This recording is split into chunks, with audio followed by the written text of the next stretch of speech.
exciting conversations. At some point, we would also jump into hearing the pitches of our contestants. So at this moment, I will be welcoming all the speakers that will be coming up, and they are already backstage. I'm so excited to have them. And some of our contestants are also backstage, but would like the contestants to join us on Facebook. And when it's time for them to join backstage, we would invite them to join backstage. So at this moment, I will bring up our speakers. And if you've not shared the live yet, please share. We're looking forward to some of your exciting comments and all your questions. Please bring them on. So don't hesitate.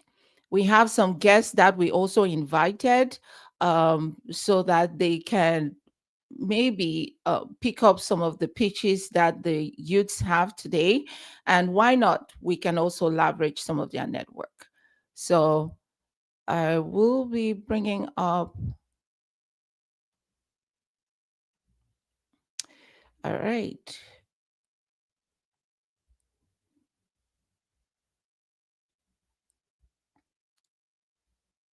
Right, I see our contestants. Brenny is one of the directors of the Ellaniel Foundation, and she's joining today from Cameroon.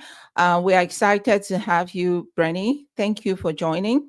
And again, Brenny will be giving us some insights on what the Ellaniel Foundation does and why this event is very important for us. And while I'll be bringing up the next speaker, I see FG in the comment section, Vo Giselle. Thank you all for joining. Dr. Anita, we appreciate you creating the time to join. So thank you all for coming on board with us. If you've not shared the live yet, please do so. And now I'll be bringing up another seasoned individual. He's an audiovisual guy. If you are in Yaoundé or anywhere in Cameroon and you're looking for a plug, like I hear people use that word a lot. If you're looking for someone who can really cover your events, like with a lot of passion, yes. And then you're looking at the CEO of E-Media Empire, and that is none other but Mr. Wilcom. Welcome on board, Mr. Wilcom. Thank you so much for joining us today. I also have another seasoned individual. Again, he's very business oriented, very passionate about empowering people, and he has this contagious energy. And that is none other than Mr. Keba. That again, you all will enjoy hearing from him today because he has a lot of wisdom to come to share with us today. So, Mr. Keba, you're welcome. Welcome, and thank you for being part of this event. And again, I know Mr. Darrow was backstage. Okay. I'll be inviting someone. Again, this is another young individual. Again, I told you before this that everyone that will be on the stage today will be someone who has been through one or two journeys of empowering themselves and empowering other people. So you'll be hearing firsthand experiences. And that one individual that I want to introduce now is Mr. Ngala Darrow, who is a seasoned engineer. And one thing I know about engineers is they are introverts, but when you hear them speak, you get to want to hear them speak even more. So I'm excited to bring up Mr. Darrow. Welcome on board, Darrow. Thank you so much for joining today. And I know Mr. Science, again, when you hear about people who are very passionate about youth, to the point where they choose a career that will give them that level of satisfaction, there's nothing as exciting as walking into an office, especially in Cameroon, and talking to someone who is very passionate about what they do. And this is one of those individuals that again, I've been so lucky to work closely with, and I know how passionate he is about empowering young people. And that is none other than Mr. Sines, who is the divisional delegate of Youth Affairs for MESAM, and he's also the GLAPI Foundation representative in Cameroon. So he'll be talking to us about why he's so passionate about young people and what he does to really support them to be the best version of themselves. And welcome on board, Mr. Science. Good And evening, good morning, good afternoon, and you're happy welcome. World Skills Day to all the young people out there and to the Mhm. elderly young people. Hope we are all doing Thank you. great. Thank you so much. We're doing And very sorry great. for Thank coming you. in late. I was still on my way back. I didn't reach the house early enough. I'm just entering the house. Awesome. I think you're on time. Okay. There's this other magnificent individual who is a humanitarian, a comedian, he's a community leader, he's very passionate about what he does. And one exciting and unique thing about him is he passes on very great messages through comedy. And that is none other than Mr. Nze. I don't know if he's able to come on video, but I know he's backstage. If we can hear him speak, that would be great. Thank you for joining, Mr. Zeh. Yeah. Uh, yeah, I think he's having some network connectivity issues. All right. But at this moment, I feel like we are at a good place to begin. And all right. Okay. Awesome. All right. At this moment, let's continue with our agenda. And again, I want to welcome those who are joining us from Facebook and YouTube. And if you're joining backstage, you're welcome. And this is the first edition of the Ellaniel Innovation Tank Challenge. And we will be listening to one of our very first speakers, and that will be Mr. Wickham. And because of the fact that I want us to really focus on what he's saying, I'll put other speakers backstage so that he can own the stage. So, Mr. Wickham, over to you. Hi, Coach Bonita. Hi, every other person. Can you all hear me? We can hear you loud and clear. All right, it's a wonderful thing to be here today, and I must start by saluting and appreciating the work of Ellaniel Inspired Services and Ellaniel Foundation are doing, coming up with concepts like this to help the evolution and equip young Africans in a time like this one, where a lot of might be drilled and misled to go into other means which might be detrimental to them. But engaging in a project like this and it having events like this one is actually a way forward and a very impactful activity that is going to transform the life of many young Cameroonians, Africans, and youths in the world at large. I like the way Mr. Science said, young youths and the older youths. Yeah, so my name is Wicom Emmanuel. I'm an entrepreneur and audiovisual expert. And in this slide of the celebration of the World Youth Skills Day with the Innovation Tank Challenge, which find out we'll be experiencing in a couple of moments. We'll be talking specifically on self-worth, finding confidence in this digital age. Like I rightly said it, I'm into audiovisuals. I'm an entrepreneur and audiovisual expert. And equally, this has been a very beautiful part of life because it's not just a career, but it is my passion. And I would go with this entry statement like, there is nothing as sweet for every young African, for every youth out there, as transforming your passion into your profession. Sometimes we do some things passionately, but more of a hobby, not as a profession.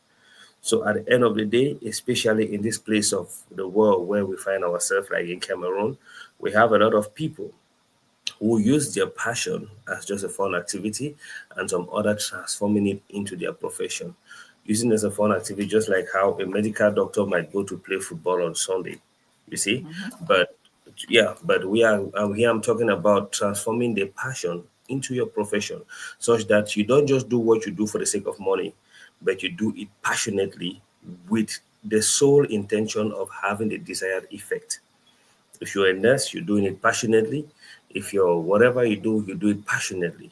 One of the first foundations I'm going to lay is a key point of knowing your value beyond the likes. In this digital age, for example, a lot of young creatives weigh their value based on the measures of likes, followers, and a lot of noise online. Mhm. It is very, very important for every young creative to start by knowing their values. Know who you are, know what you stand for, know what is that thing that you have to offer, and know how valuable it is. No matter what you carry, if you don't value it and you don't know the value, it might be misused and it might not be as resultful. It might not give you a beautiful result as it is supposed to do. For example, a typical example is wearing a golden ring on the nose of a pig. The pig is definitely Mm. going to use it to dig more. Why? Because the pig knows no value of the golden ring. So as a young creative, it is very, very, very, very, very important to know your values beyond the likes. Sometimes you might not be as popular on a major space. Sometimes you might not be as loved, and sometimes many people might not even get to know you or see what you can do. But knowing this value should be independent of who likes or who does not like you. Knowing what you can offer and what is relevant at a particular time. You see, the next I would like to hit hard on is developing the skills that make you proud. Yes, because confidence grows from competence. The more you Wow. learn, the more you trust yourself. For example, in audiovisual work, you can never stop learning. Each new skill, editing, storytelling, shooting, and all of it, it adds to your sense of work and your self worth. Frankly speaking, people might doubt you as a person, but they will never doubt your result. So, Mm. in everything you do, the first thing, one of the key points which you should never miss out is developing that skill. That feeling you get when you successfully achieve what is desired. That feeling you get when you successfully do a visual project. I'm talking in line with what I do, for example. That feeling you get when you are able to satisfy people or meet them at that particular point of need. That's Mm. what builds confidence, what makes you proud. So you shouldn't neglect that part. Develop this skill that makes you proud. You should never stop learning. She did, I still learn. I burn my midnight candles a day, and I don't know when I'm ever going to stop learning because it's a continual process. Living itself is continuous learning. New skills keep evolving. Instead of just having the idea, having the concept, and thinking you can actually become a superficial person in your illusions, it is very important and tangible enough for you to actually equip yourself with the skills. And this comes with developing them, training, constant research. You see, you can even pick a skill in this month that's to improve on different aspects depending on what you do. If you're in audiovisual or visual works in the visual fields like I do, you can learn lighting techniques, video editing, practice. And the beautiful part of this era is that we have artificial intelligence that makes a lot of these things very easy. Before I proceed, I must make mention of the fact that if you stay broke in this era, it is your decision because you neither need the government, you neither need people who love you, you need just yourself and your willingness to succeed in whatever you do. I'm not saying anybody cannot intervene, others can intervene, institutions can come in, which is a good thing, but you should be determined enough, like you should be very self-determined. So you have that self-push to actually occupy that value. And that starts by investing in yourself, developing your skills. You see? And now you need to actually protect your digital well-being. Your mind needs healthy boundaries online. While digital platforms are powerful for showcasing your work, they can also drain your energy and distort self-image. Yep. You get schedule 3 hours each day. Curate your feed, like always have space. Know where you belong. Know where you go to. Know the sphere, the people which can you can identify with. Know the platforms you go to. Social media is like a world where a lot of people come, and people come with good in people come with good intentions, other comes with very toxic behaviors. And what you choose to do on social media is what you're going to get. If you're there to catch fun, fun you'll get. If you're there to be innovative, innovation you'll get. So know where you belong, know where you actually have to place yourself. You see, know all of this, protect your digital well-being, know your boundaries, know where you should cut across, and know where you can cut off excesses. You see, now in a sphere like this, where we have a lot of people coming in and in a tight market, another important point which is very important for every creative to know is focus on contribution over comparison. Hmm.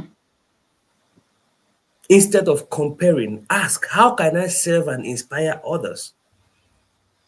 There is a thin line with growth and comparison, because if you're not smart enough, you will finally see yourself in a position where you're trying to actually compete with the next person instead of actually adding up. In a nutshell, there's enough space in the sky for every bird. Yep. No matter how birds fly, you will never see birds colliding and all. There's enough space. Know how to walk on your lane. Know how to walk on your journey. Focus on your journey. The only person that wins a race is the person that focus at the finish line. Hmm. There was I'll share a story of a champion, a racing competition that happened in a little community where there were a couple of people, young men of that community, that were brought in, and the person who was to win that race was actually supposed to marry the princess of that community. And they put young men, for every young man at the right, you have a set of people praising, and at the left, you have a set of people wooing. And by the time they were done with that race, some people came to ask the winner, like, how did you manage this thing with all these people insulting you and all these people praising you and applauding you? And the guy was like, seriously? Were those people there? This is talking about you focusing on your goal, your objective, that touchline. If you focus on praises, which is a good thing, you might be misled and you might be cut short. If you focus on the wooing, you might just finally terminate this thing. The very first video I ever did, so many years ago, sometime 2010 like that, it was for one guy, and what he told me was he was he the guy blatantly blasted the work like black and blue. I said it's a shame that I used the software I used. I used Sony Vegas Pro to edit that kind of video. Just imagine that kind of attempt, that kind of approach. I was broken, but I took that upon myself as a challenge. I'm not going to change the software. I studied it and I became good at it. Until date, we have visible results. You get. So you don't focus on the praises, you don't focus on the win, you focus on your goal, your end product, where you are going to, because that is the only way you will definitely get there. Anywhere you focus is where you're going to end up, you see. And you equally need to be very conscious of your self-worth. Always remember, you are more than your work. Self-worth comes from knowing you are valuable, even when you're not creating. In entrepreneurship, it's easy to wrap up your identity around your hustle, but you are a person first with inherent dignity. Nurture hobbies and relationships outside work. Celebrate who you are, not just what you do. I always say, take out time to understand yourself, know yourself, love yourself.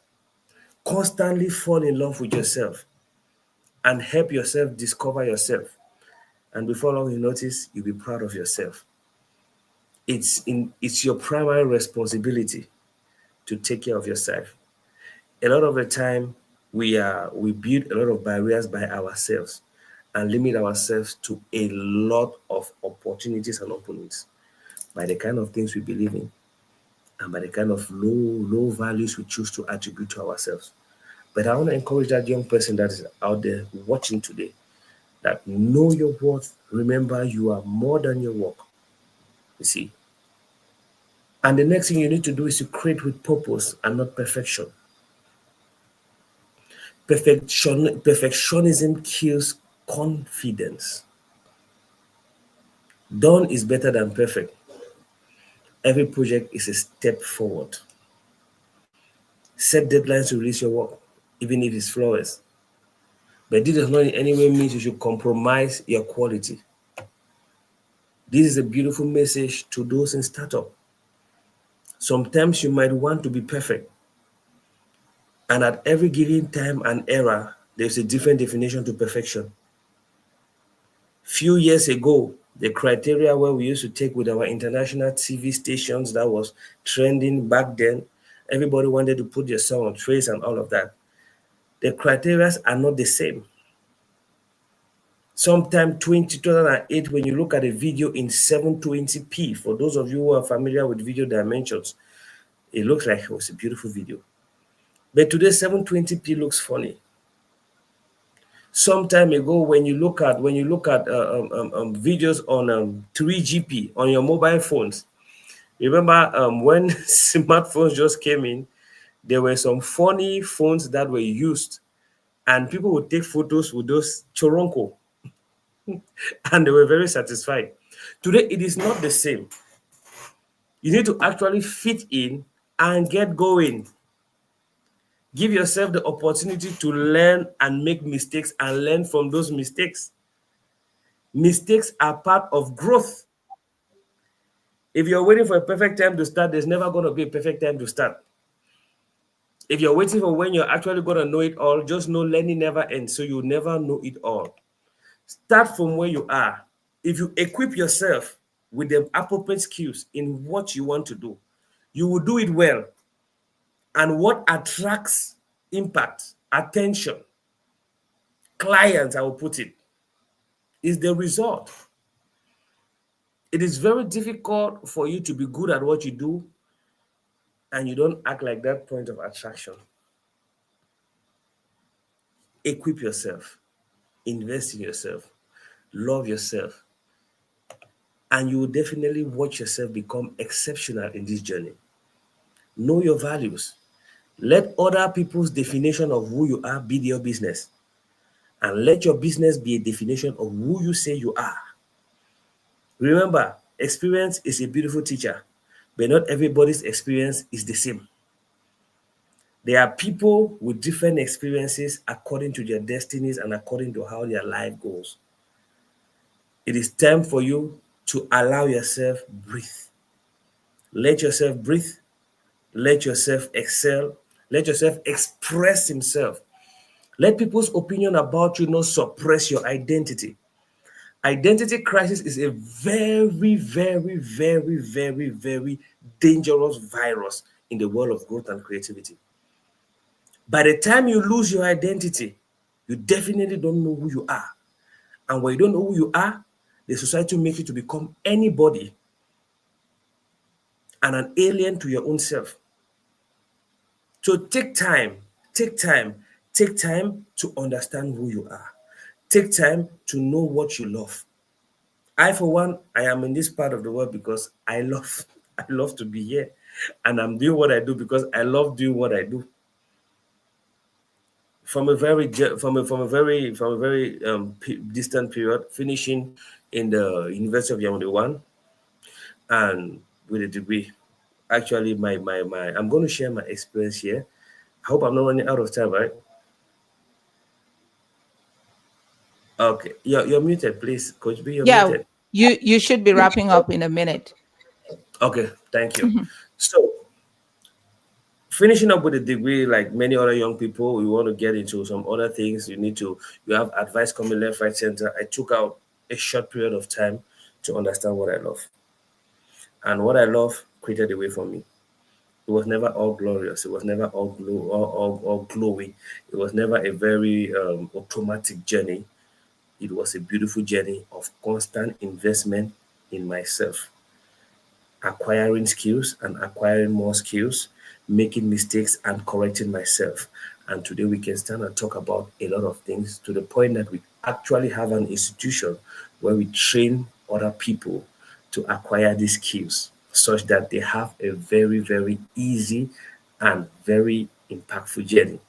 They don't make unnecessary mistakes, but they actually get the skills correctly at ease.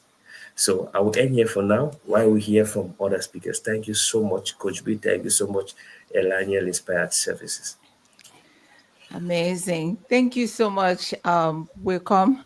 I will have to step away for a meeting, and I know people were acknowledging all the wonderful things that you said. And I love the fact that they could capture some of the key things that you said in the comment section. And so that people who are going to watch this video after this will still be able to pick that up. So thank you so much for such an inspirational presentation.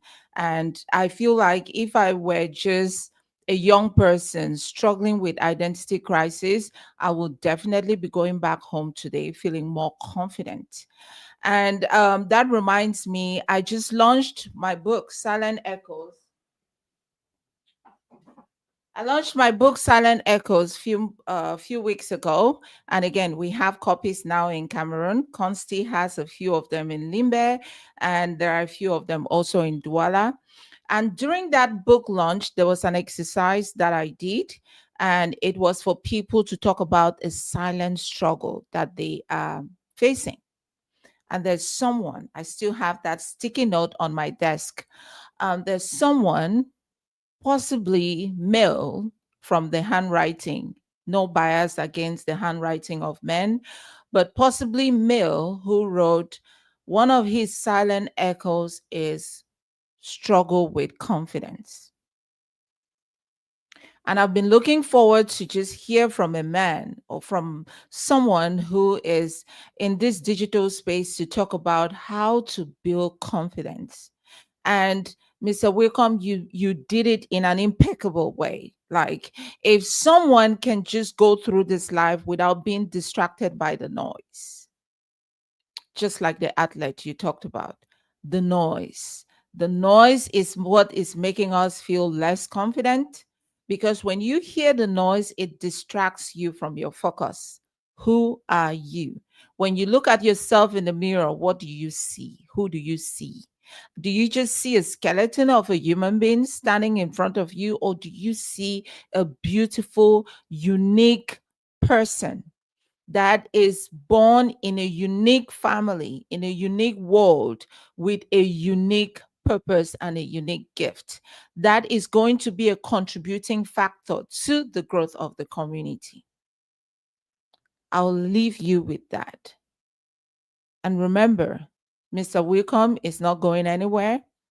He is here to contribute his experiences, his knowledge, and all of that as a bundle to whoever is ready to receive.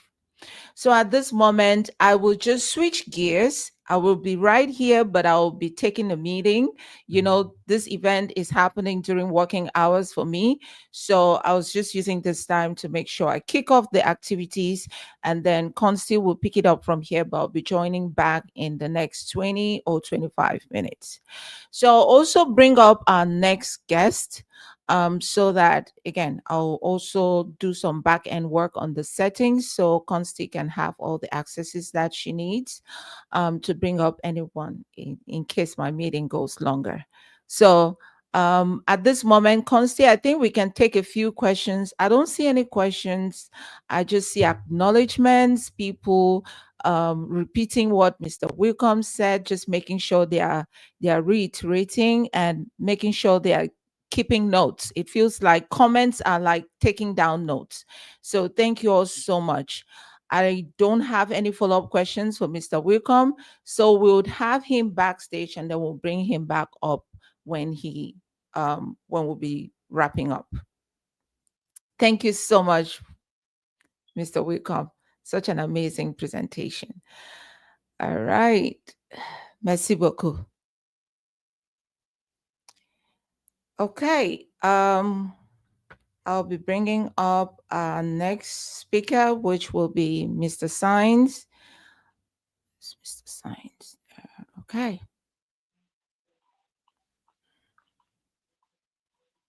Yeah. Hello. Hello, Mr. Science. We can hear you. Okay. Okay. Thank you so much. And once more, and we apologize for my video quality. We have electricity issues, but thank God my son devised a means that I could at least be seen. We will. We are celebrating World Skills Day today, and during this World Skills Day, I need first of all to greet everybody in the house and to thank Mr. Wickham for that very wonderful presentation. While I was presenting, I was also taking notes because this is also an now a platform for me to learn and take one or two messages that I can always share with my young people each time we sit together for exchanges.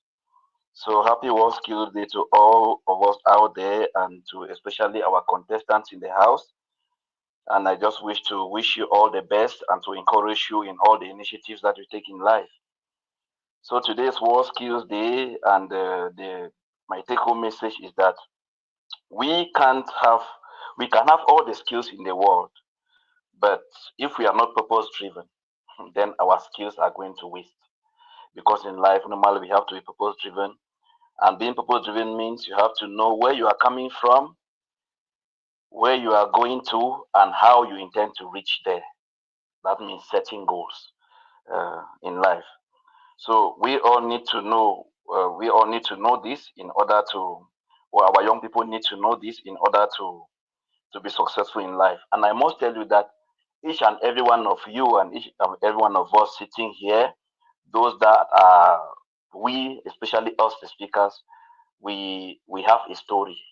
You didn't just reach where you are, or I didn't just reach where I am by walking on a smooth path. It has been a very, very rough path, and the lessons on my path, I turned them to opportunities that shaped me to become what what I am today and what I want to be again in the future. Because where I am is not exactly where I want to be. I want to keep moving forward, keep walking till the time my God will take me off this world. So today I will be talking most about our young people of today, the context in which they live in, how they behave in the context in which they live in, and then from there we will see how we can take advantage or use the present difficult context of our young people and see what we can tell them as coaches and enable them to move forward in whatever they entail or whatever they wish to undertake in life. So I will start by making mention of the context in which our young people live today, and the house will permit me talk mostly about the context of Cameroon. Maybe the realities will be same in other countries. I don't know, but given that I work in Cameroon and maybe all of our contestants are coming from Cameroon, I wish to present the situation as we have in Cameroon. So, in our context in Cameroon, our youth today live in a context marked by a very, very unstable and difficult economy, socio-political upheavals, uh, rising unemployment, moral decadence, and rise of hate speech, youth radicalization, and some are even victims of the new order. When I talk about victims of the new order, I englobe all of this because it has come in to impact the youth negatively. And at one point, the youth become the victims of most of the societal ills that we have in Cameroon today. And normally, a lot is being done though by both state and non-state actors to make sure uh, our young people get more and more better Even if these actions are not enough, some of us will always come in like personal coaches to drag our young people with us so that we can all move together with them, encourage them, stand by them, and make sure they reach their desired goals in life.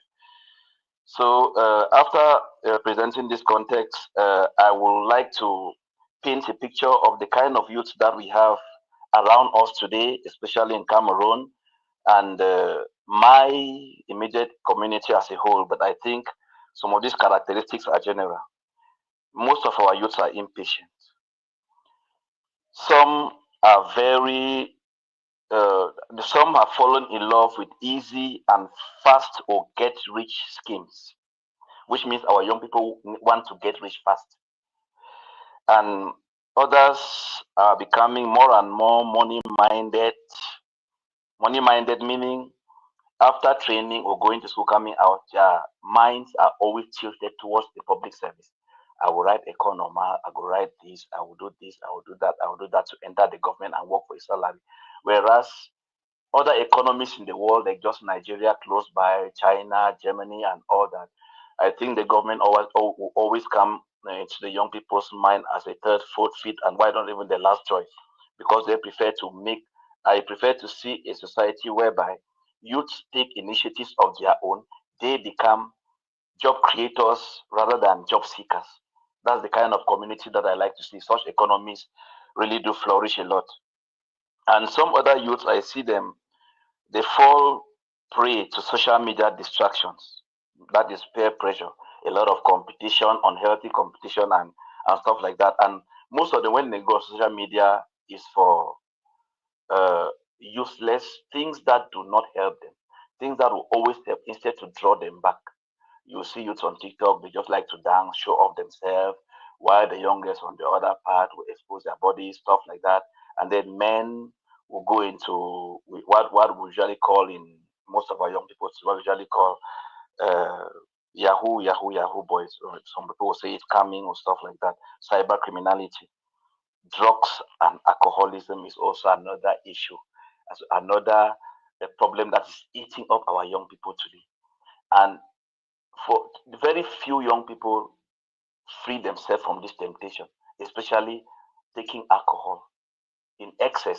I don't refuse alcohol because from time to time I take a bottle myself, but being being able to afford, I think I also regulate the way I take it, making sure that I manage my finances properly.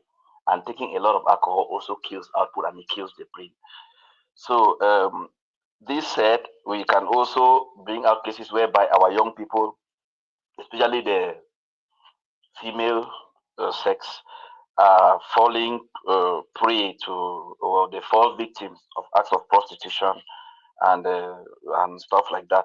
Which means they don't. What matters more for them is to get the bread, the immediate bread, what they will eat in the next minute, whether through what means. They seem not to care of what they want to become tomorrow after tomorrow, which means many of our young people today do not want to see beyond their noses. They want to they want to live the moment, and then tomorrow will take care of itself. That is the kind of situation that I see. So the objectives of my intervention now will be taking advantage or looking at all of these situations I have painted. There are others included that I have not mentioned, but I think I've given most I've painted the vital situations, and for each and every one of the listeners out there to add what they can add. So, if we all can see how we can put our hands on deck and to shape innovative, a productive and more innovative youth population that are backed by patience, resilience, and abnegation, I think we'll be moving towards the right direction, because there's a lot to do in order to reach this, and it only starts with initiatives like this, where young people come in to pitch their skills, tell us, market what they are able to do, even if it is not perfect. But just the fact that they have that innovative mindset already is already a step ahead to a long journey in life that they are ready to embark on. So I wish to see this opportunity also to congratulate our young people and to tell them that we are with them and will continue to be with them. So the main question I will ask here to our young people is, how do we take advantage of the present challenging context to inculcate productive and profitable values to our young people? You know, we all believe in transforming challenges into opportunities because we live in quite a difficult world, and we should be able to take some of the problems that we have to transform them to opportunities.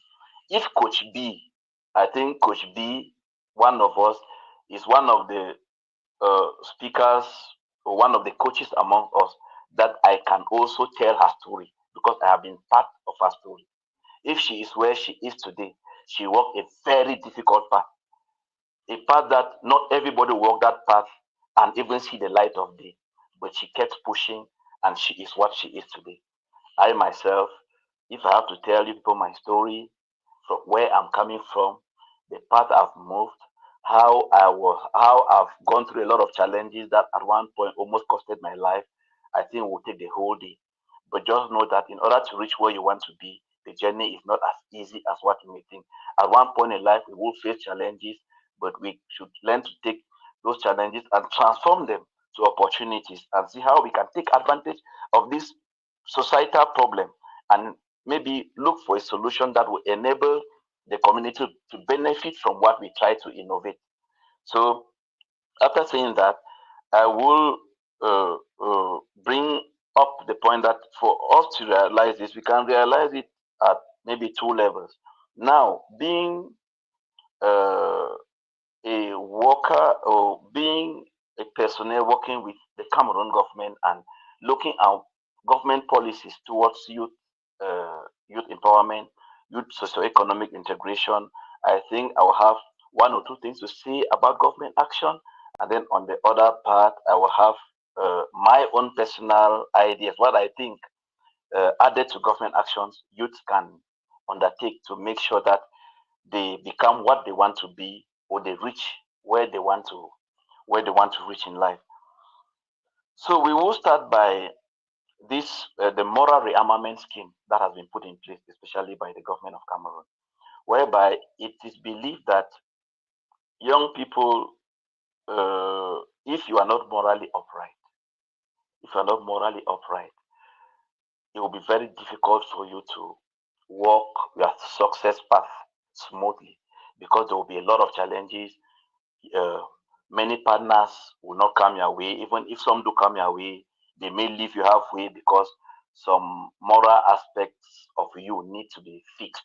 That is why the government of Cameroon has embarked in a moral and entrepreneurship rearmament scheme. I think Constance here is maybe one of a product of that, and she knows what I'm talking about. So the moral rearmament scheme just is a situation whereby young people who come closer to our services, we send them to our multiple empowerment centers where they go through a moral rearmament scheme. It can be 3 days, it can be 2 days, it can be 2 weeks, it can be 1 week, depending on that. So we call that program moral, civic, and entrepreneurial rearmament.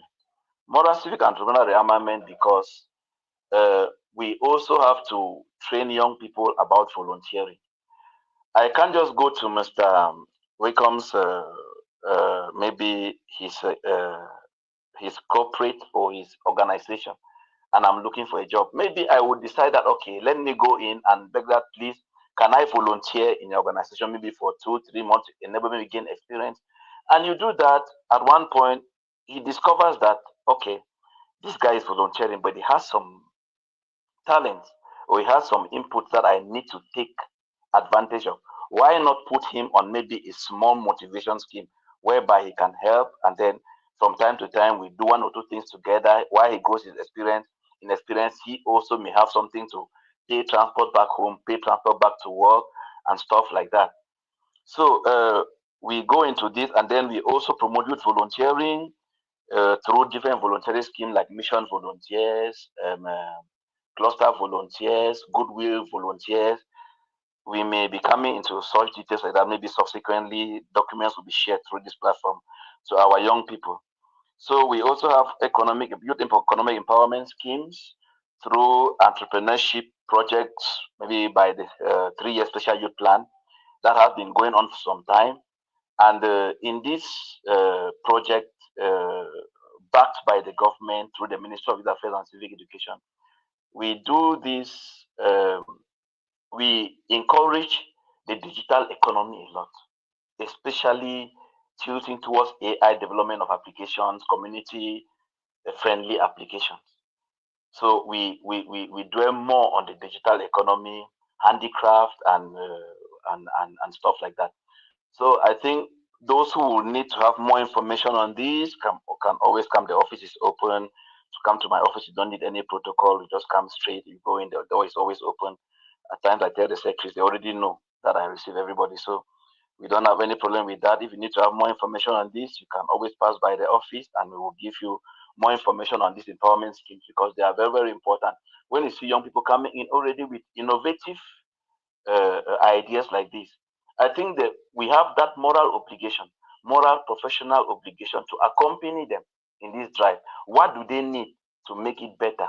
What do they need to make it better? Bring us a realistic project with a minimal sum that you know we can accompany you in this project, and then we will be able to see how we can send you to our multiple empowerment centers, and then from there we go through a project. It passes through a scrutiny with videos like what we have seen in the various pitches. I think it enables us to know exactly what the young person can do, and from there we send it to the selection committee with recommendations, and the government can accompany you, even if not 100%, at least 50%, 60%. While we also believe that you, as a young person, show proof of seriousness, and then you come in with your own little quarter. So this, apart from this, there are many other activities that the government work in partnership with organizations, and we encourage young people in diverse domains. So at my personal level, I will always in talk to our young people about networking. It's very, very important. You cannot be where you want to be if you don't know somebody somewhere, or you have to go out there, speak to people, get used to people, get used to organizations that carry out other activities like we are already connecting here. You may have a skill that one of us or one other partner somewhere will need. If you don't go out there to sell yourself, you don't go out there to connect with other people, you don't go out there to network and create partnerships, you cannot succeed in your small room. You cannot succeed in your small room. You have to go out there and do it. And one most important is, are you getting me, please? I'm getting a noise in the Yes, background. yes, we can get you, sir. Just to quickly remind you, you have Can I continue? 2 minutes to How many wrap up. minutes do I have? You have 2 minutes to wrap up. Thank you. 2 minutes, right? Perfect. I'm on time. Okay.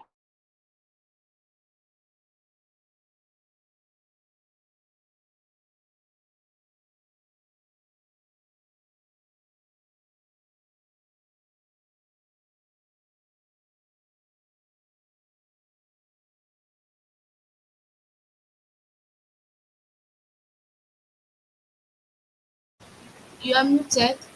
You are muted. I'm muted. Oh, sorry. Is it okay? Okay, we can hear you now. Yeah, we can hear you now. Okay. Thank you so much. Okay. So we should always be purpose driven. Let the young people stay patient, resilient in the face of challenges. And as I earlier said, every successful person in life has a story. We have to take some. They have to also take some courses, online courses on financial management. It's very, very important. You can't become what you want to be if the little finances that are put at your disposal and what you make, you are not able to manage them properly. Financial management means what you have to spend and what you have to save. It's very, very important. It's not every money that you make that you have to spend recklessly.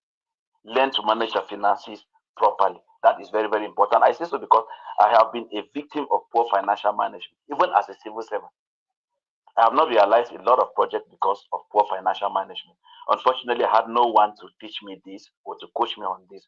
But fortunately, I am there to coach the younger ones because of my experiences due to lack of financial management. Use the social media space wisely. You know what I mean by using the social media space wisely, because it has its opportunities as well as it can also be dangerous for a youth's moral upbringing. Associate yourself with the right people. It takes someone like me, for example. I said, if I don't see that you have a plus in my life, I can't associate with you. I associate only with people that I know can add a plus in my life, intellectually, professionally, even financially, and why not even direct me to the right path? Those are the kind of people that I associate with. Above all, love your neighbor, love your community, love your country, and fear God. Put Him first. Thank you so much. Wow, that was so powerful. Thank you so much, sir. It's such a privilege and such an honor to listen to you um, this evening. Like he said, some of us are products of some of the things that he highlighted. And in this presentation, he has highlighted quite a number of issues or youth problems that we go through in our country. Just this afternoon, I was strolling through TikTok and I saw a young man who was being posted, and young people were crying for justice for him. He died unjustly. And when I started following the story, I got the point that he was strong, and those are some of the things that we are getting ourselves involved in and spending our times wrongly. But he has also mentioned a lot of youth programs at the level of the government, and truly, some of us are only what we are thanks to some of these programs, like the conscript program that he mentioned, a program for young people, a program for young people between the ages of 17 to 21 for that exposes them to a lot of opportunities.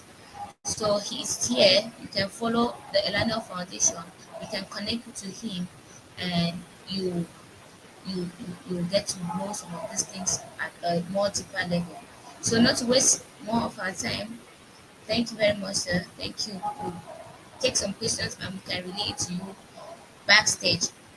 Would like to just get to the next speaker, Mr. Gala Dari, who is already on who is already on video. He's going to be talking to us on the top digital skills every youth should learn by 2025.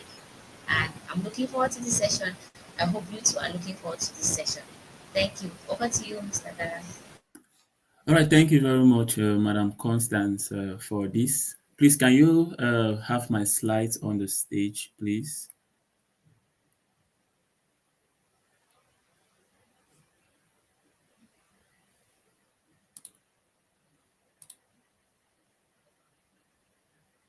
Madam Constance, please, can you have my slides? I'm sharing my slides. Can you see my slides?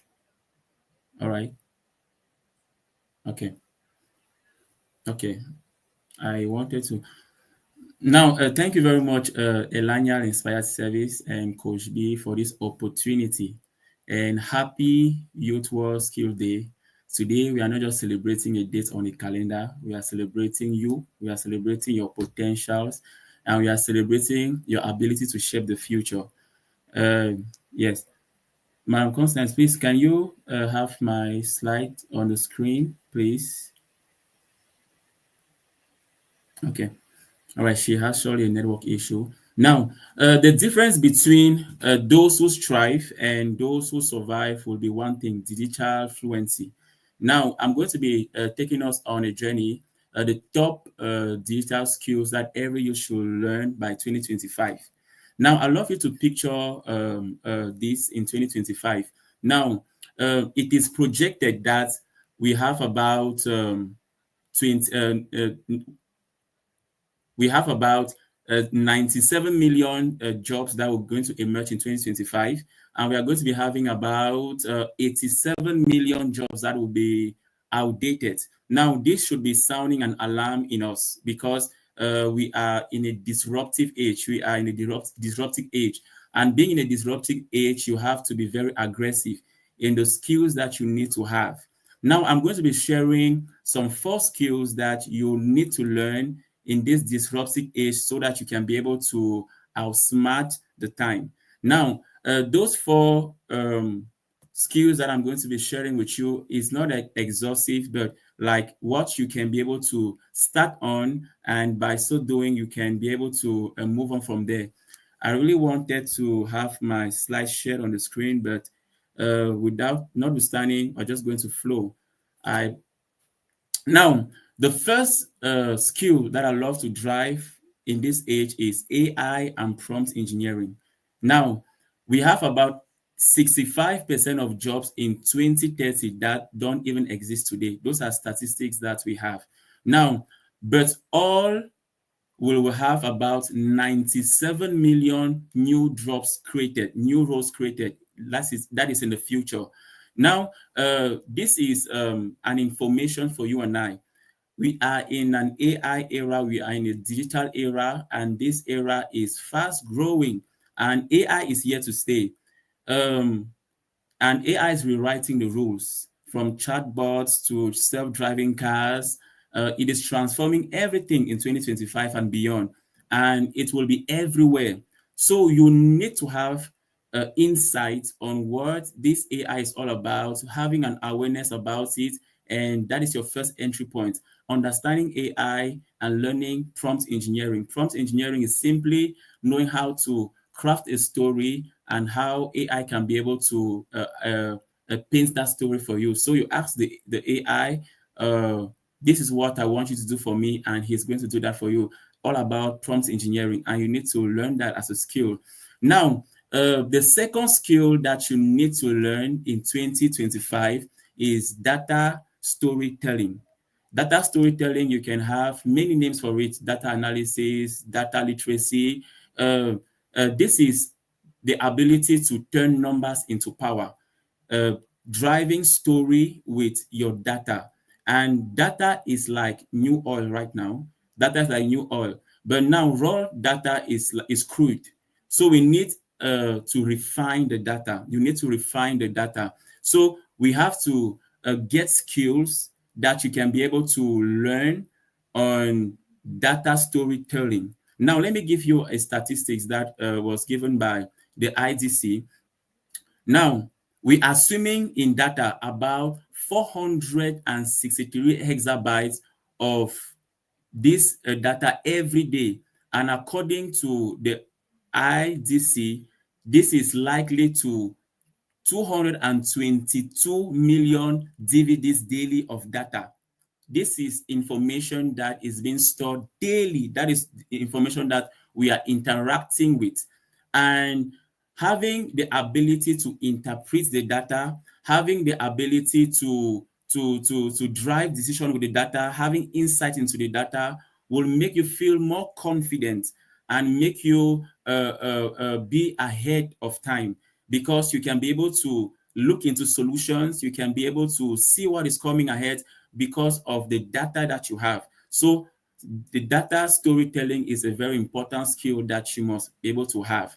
Now, the third skill that I would love to drive is cyber security vigilance or cyber security awareness.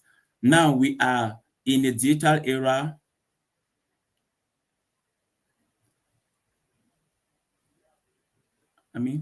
All right, we are in a digital era, and cybersecurity awareness is very, very, very important. As we talk, statistics shows that attacks happen every 11 seconds. Means that during this live podcast, we have several attacks that have already happened. My WhatsApp is blocked. My WhatsApp was hacked. I click this link and it have to empty my account. A lot of things are happening. So you must have the insight on cybersecurity awareness, and we are more exposed into this age. Means you have to know how to secure your account online, because you have an online presence and an on-site presence. But in this our age, our online presence is more alarming. So you must know how to protect your online presence, knowing the basics, having strong passwords, knowing the links to click, and all that. So you must have basic knowledge on cybersecurity awareness. Now, the last digital tool that I love to drive at is digital marketing and social media management. That is amplifying your voice. You must know how to amplify your voice. Thanks to technology today, this podcast is broadcasted online. Now, imagine that this was not possible. So we must know how to have an online presence, know how to manage our social media presence, amplifying our voice.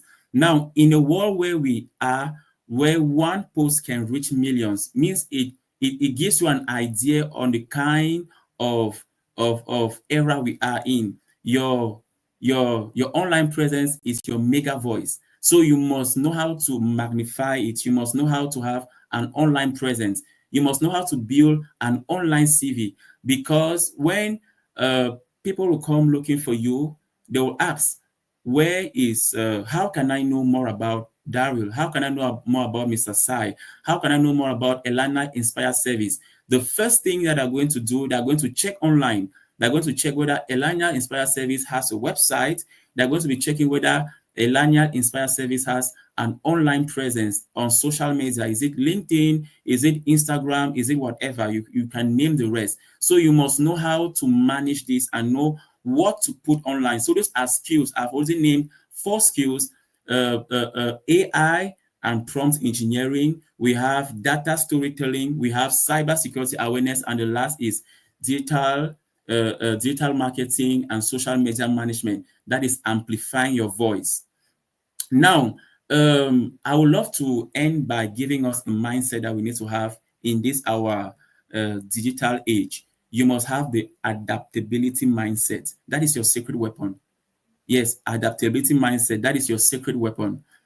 Now, a writer said, Alvin, he said, the 21st century illiterates are not those that can read and write, but are those that cannot learn, relearn, and unlearn. I repeat again, the 21st century illiterates are not those that cannot read and write, but are those that cannot learn, unlearn, and relearn. So you must be able to adapt. That is a skill that you must drive. If you forget anything that I'm telling you today, don't forget the ability to adapt, because we are in a disruptive age. AI is disrupting every field. And if you are following the news, you notice that Microsoft, one of the biggest tech companies in the world, Facebook, one of the biggest tech companies in the world, they had to take away some of their employees because of the rise of AI. Because AI is coming and doing some jobs that if you are not upskilling, you are going to be outdated. So you must learn how to adapt. Don't say this is how we were doing 4 years ago and you are in the same mindset. You must learn how to adapt. You must learn how to adapt. Now, let me share you 3 hacks or 3 ways on how you can adapt. Now, think about water. Water can be able to take the form of any bottle you find itself, but its value remains the same. Our 2 speakers, Mr. Sai and Mr. Emmanuel, drove a lot of of of um, of passion and purpose means that after knowing your purpose, means that to adapt is not you're adapting, changing your purpose. You are simply adapting with the tools, how you can be able to magnify your voice and amplify your potentials with the tools available, whether you are into business, whether you are into nursing, whatever field you find yourself. Think about water takes any form. So today, flow with the skills, learn a new skill, get onto YouTube, get onto Udemy, get onto learning platforms and be able to learn a skill, adapt. And then don't be afraid to fail. Don't be afraid to fail. Don't be afraid to fail. Instagram's first app failed, and we have many success story, and you can relate to a lot of entrepreneurs that have started and they have failed, but the failure were just data points. They were just like indications on how I can move to the next step. Thomas Edison failed Thomas Edison failed 999 times. It's at the 1,000 times that he had to break through into his innovation. So you must learn how to adapt. Now, the last thing that our 2 speakers have said already, and I love to repeat that, he talked about networking. Network or you perish. Network or you perish. There is this saying, um, collaboration or competition happen at the bottom, while collaboration happens at the top.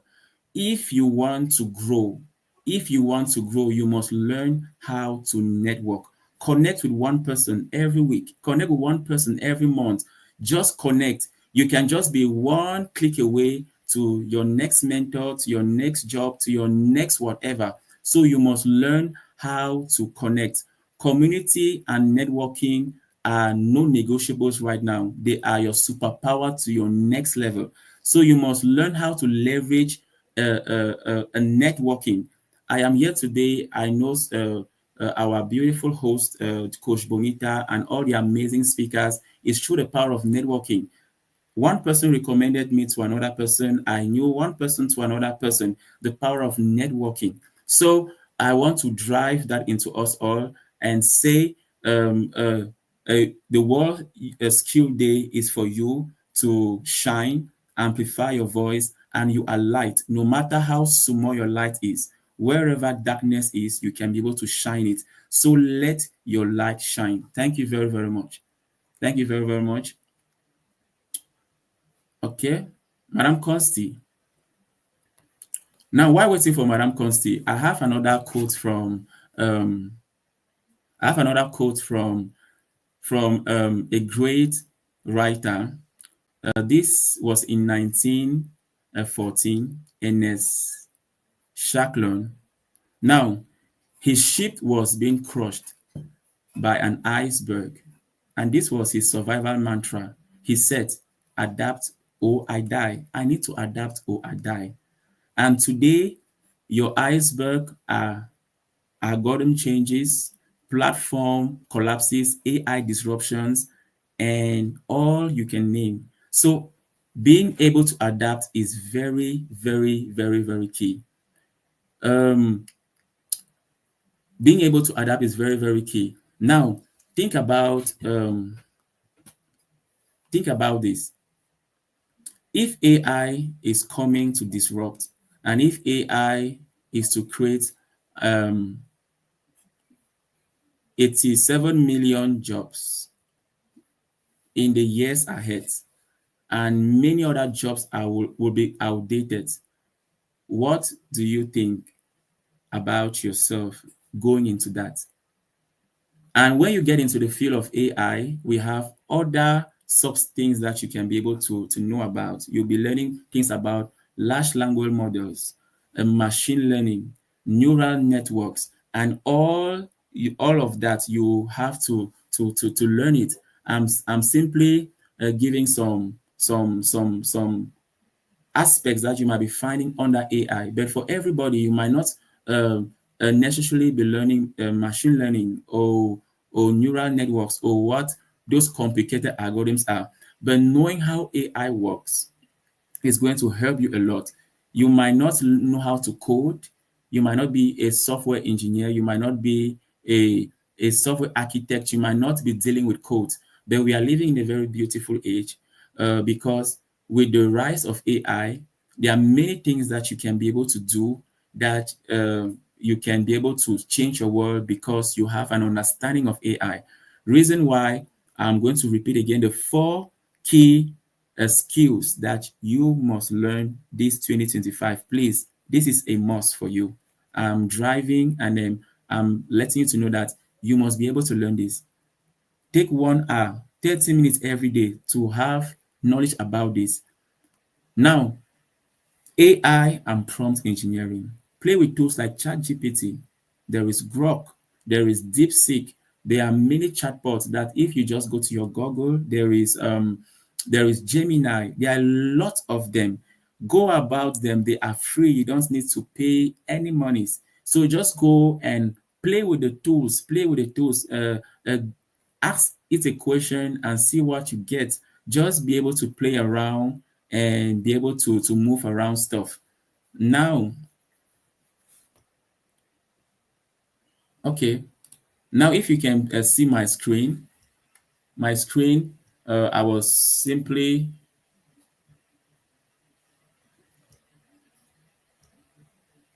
now AI and prompt engineering. That's where I was. That's where I am. AI and prompt engineering. Learning how to prompt is very, very key. Very, very key. We have a lot of tutorials on YouTube. You can always get to Ellaniel inspired service if you have problems getting some resources. We can be able to help you in that, and you can be able to drive your learning even on Udemy and many other Coursera. There are a lot of platforms that you can be able to learn, and we talked about data storytelling, and you must be able to turn numbers into superpowers. We talked about cybersecurity vigilance and awareness, and we ended with knowing how to amplify your voice on social media. So you must know how to do that. And we ended by saying the adaptable mindset. You must have that as your secret weapon. Knowing how to adapt is very, very key. And we shared the 3 hacks on how you can be able to adapt. Learn like water. Water's value never changes. No matter wherever you put water, it fits in, but the value remains the same. The purpose remains the same. So you must learn how to learn like water. You must learn how to fail and thinking forward. Failure as stepping stones. And you must learn how to network or you perish. You don't want to perish, right? You need to learn how to network. So I can see Coach B on the call. Thank you very, very much. And I hope that you are going to have this adaptable mindset, your secret weapon in 2025. Thank you very much for having me. Thank you. Wow, thank you so much, Daryl. I see you weathered the storm. Thank you. Thank you. Thank you so much. And I want to apologize again. This was something that came in last minute and we couldn't make all the necessary arrangements on time. And we cannot make a co host while the live stream is going on. So, those were some of the challenges that I had. And if I tell you what I've been able to achieve in a few minutes, you'll be surprised.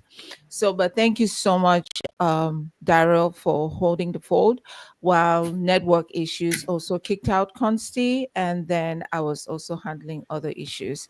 But I believe and I know the power of Engineer Daryl, and I know he has been able to share some very insightful things. But if you're looking forward to following the footsteps of Daryl, we are here. Just come to us and we'll take you right back to him. So thank you so much again, Daryl. Awesome. So at this moment, I'm going to invite our very own Keba, who will be coming up, and I'll put Daryl backstage for now, and then we'll bring him back up during the next segment of this conversation. So you're welcome, Keba. Keba, can you hear Hello, me? hello everyone. Hello, can you hear me? Oh, Testing, yes, testing. yes, I hear you. And Oh, guys, remember I yeah. told you Keba has this contagious energy. And again, sitting tight. Please keep sharing the live. I know this is taking longer than necessary, but again, the most exciting part of this conversation is at the end of the conversation. So Yeah. please hang in there with us. Go ahead, Keba. All right. I want to thank Ellaniel Inspired Services, Coach B, for giving me this opportunity. Ladies and gentlemen, we are celebrating the Youth Skill Day, and it's really a pleasure for me to be here. It's to be a pleasure for me to be here. I want to thank all speakers that have spoken before me. It was a wonderful one day by my brother, friend, Mr. Dario. Adaptability is very important to adapt. He gave a very good example, which is water. You put water in a hexagon, it's going to take the shape of a hexagon. You put it in a triangle, it's going to take that shape. And if you put it in a rectangle, of course, water is going to take that shape. I also want to appreciate Mr. Emmanuel and Mr. Science for their brilliant presentation. So now today I'm going to bring to you the business aspect of it. So I'm going to help you to understand and know what I love doing, and that is I love looking for ways to make money, because money is very vital for us, especially that wants to create an impact in the community. Yeah, the money is not for you to go and, yeah, it's for you to enjoy, of course, but you need to create an impact. That takes me to this question: why are you here today? Why did you come on this life? Not just now, or why are you here? Just ask that question to yourself, okay? You cannot be going and you answering me now. So why are you here? Not just in this room, in life. What drives you? What causes you not to sleep at night? Why are you here? So it is important for us young people to really find our purpose very early. And for you young people that are under the ages of 15 here, this is a great privilege for you, because if you're able to identify your purpose early enough, believe you me, you will use your time effectively. If you don't know why you're here, or you don't know what you're doing, or you're just leaving, you get up in the morning, you brush your teeth, you do the routine, and you just leave because you see other people leaving. By the time you'll be 30, by the time you'll be 35, by the time you'll be 40, you will find out that time has passed you by and is going to really be a problem for you. So finding your purpose is very important when you want to start a business. It's very important, because that is going to be what is going to keep you awake. That's what is going to drive you. That's what is going to push you to go through what you're looking for. Okay? Because if you just go, okay, I want money. Why do you want money? Do you want to eat a good plate of food, or you want to eat irregularly? I believe even they give you a pot of chicken, or a pot of rice, or a pot of or you cannot finish it. They reach a point where you reach a point of satiation, and that is it. You'll not be able to eat more. But then you have the money lying down there. Why are you looking for money? Why do you want to get into that business? What is your purpose? What was the reason God created you for? I started talking about that yesterday, and I think we should go into that deeper today, because you need to identify that purpose so that you can balance it up with what you're looking for. Okay? It's very important. It is very important. I will emphasize on this point. All right, it's very important. And if you do not know your purpose, I think all of us were created by God. Go back to your creator, and he's going to show you your purpose. He's going to tell you what he created you for. It's just like I get, for example, I can get my TV. I don't know how to use it. I'll go to the manufacturer manual. I will go and I will know how to use it. So get back to your creator, and he's going to show you how to go about it. And now, why I'm asking this purpose is because business without a purpose dies quickly. Okay? Business without a purpose dies quickly. But when you know why you're here, even with little or nothing, you're going to find your way out. When you hear Mr. Science talk, when you hear Mr. Darrell talk, when you hear Mr. Emmanuel talk, you really see that these guys, there is something driving them. Do you think it's the audio visual that Mr. Emmanuel is doing that is giving him I've worked with Mr. Emmanuel. He's a very amazing person. Do you think it is sitting in a government office that keeps Mr. Sign that drives him? He knows why he's there, and he has enumerated some of those reasons why he's there. To hold the hands of young people so that what? So that they can hold other young people that come after them, and so that we can make our community great. So, my dear friends, ladies and gentlemen, in this digital age, there is no reason why you and I should not be able to make some good money. But I'm just reiterating this aspect of purpose, because money without purpose is just money. Okay, it's just there. You'll not really be fulfilled. That I know a lot of people that have a lot of money, but are not fulfilled. I'm telling you, when I say I know them, I know them. A lot of people with money, but they are very unhappy. Okay, so for that young boy, that young lady, that elder brother, that elder sister that is sitting there and thinking that uh, there is nothing for them, I want to tell you there's something for you. So I'll tell you a little bit of my story, and that is where it's going to now channel us to our topic of today: doing business with just your phone. With just your phone, you do not need your laptop. You do not need a laptop. But if you have a laptop, it's a plus for you. You do not need any other extra thing. So I remember when I had my degree, I'm someone that loved to fend for myself. When I had my degree back in the days, I think that was 2016, from the University of Bamenda, I had a clique of friends. And I understand how Mr. Dario and Mr. Sain say, your network, your network. So my friend came and said, hey, I've discovered this new thing. We could make money online. And I was like, Abek, na yahoo, una waiting. He said, no, let's go try it. And believe you me, with our phones, and later on we got our laptops, but I was fortunate that time I had a laptop and it eased the work for me. We made collectively, as a team or as a group, we made more than 100,000 US dollars that time.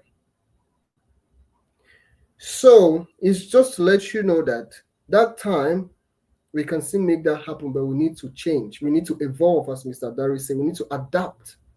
If I tell you also within that period, we kept using old methods while the world has changed, and we're not getting the same result we were getting. Then we're saying that I've made juju on our head, on which no, it's us. We're not adapting. 6 years later, or 4 years later, 2021 to 2025, we said let us go back and study how this system works. And we discover how the system is working. We are testing and retesting, and it is working and should giving us results. All right. So now, what can you do with your phone? What can you do with your phone?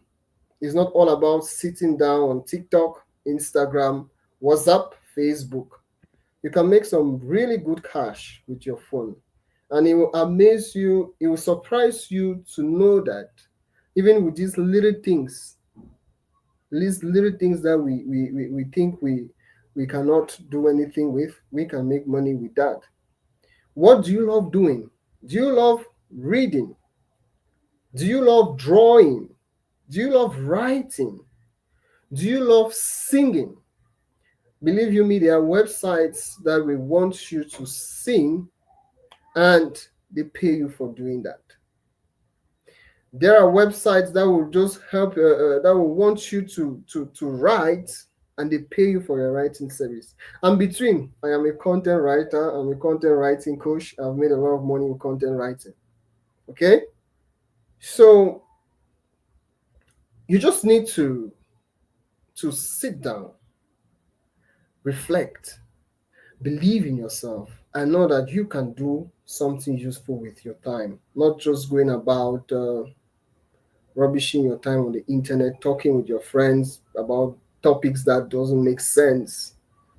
We are really blessed to have people like Coach B that is fighting day and night, struggling, looking for networks to help young people.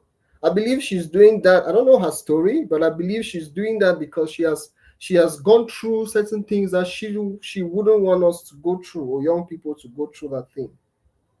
So, ladies and gentlemen, I've said that you can start by selling or start by showing what you love doing. Okay?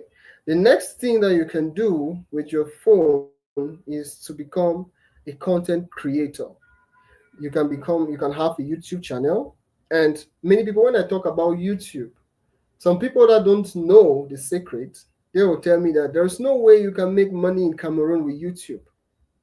There's no way you can make money with YouTube. It's only for no.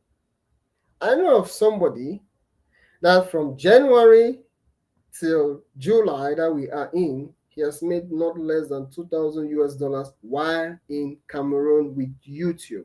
Okay? So it is very possible. You just need to adapt, as Mr. Darrell is saying.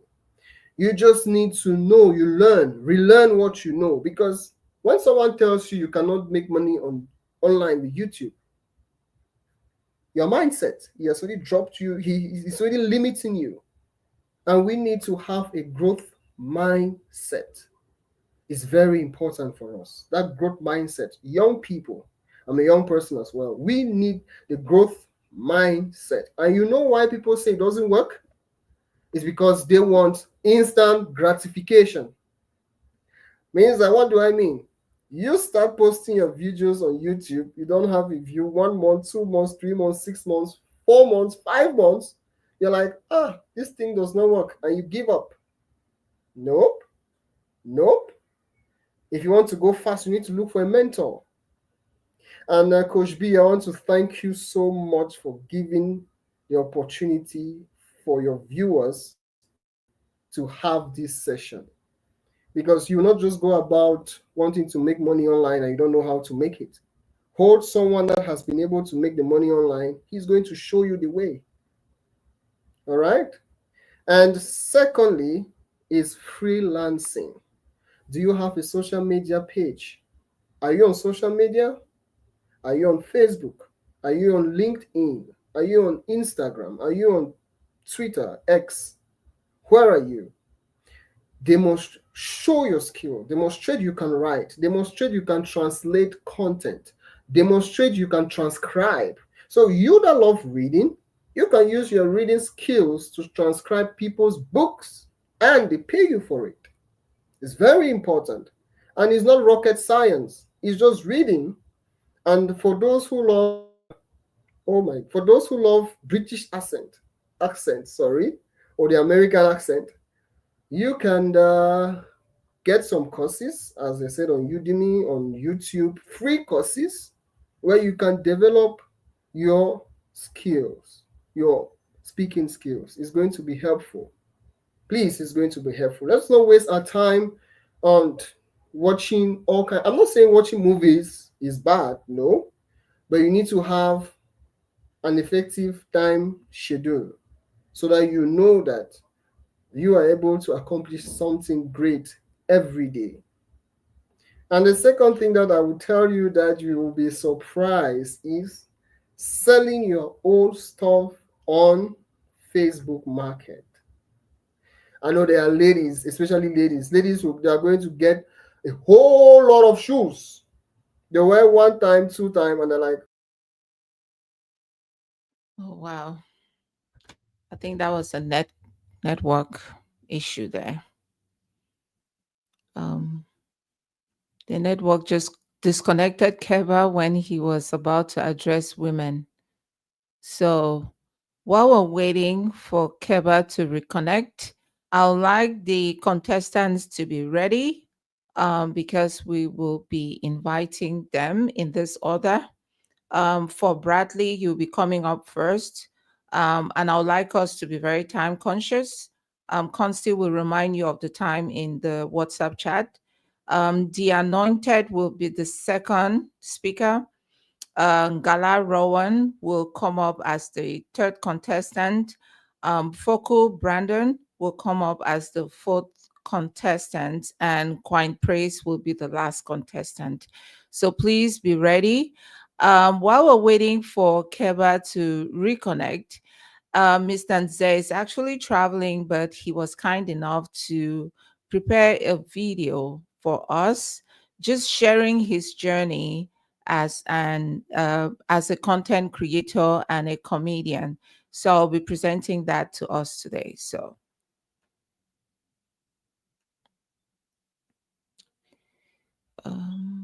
what's wrong with the mic? I'll be sharing on Okay. a very interesting topic of interest to me.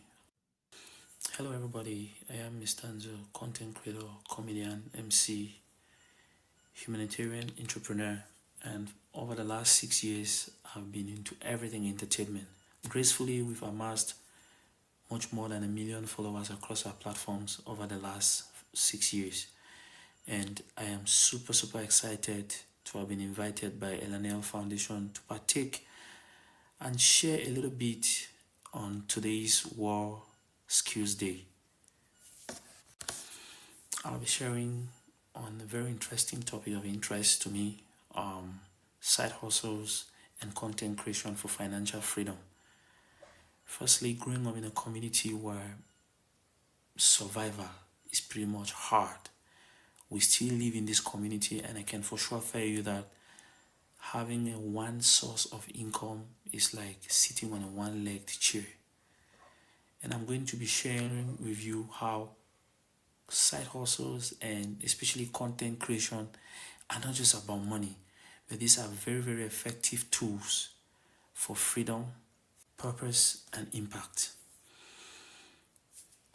Permit me, you're going to be hearing a lot of noise because of course I left my hotel room where I began this recording, and I'm on a road trip, and this should be an eye-opener to you on War Skills Day. That in this business of growth and financial freedom, there is absolutely no excuse.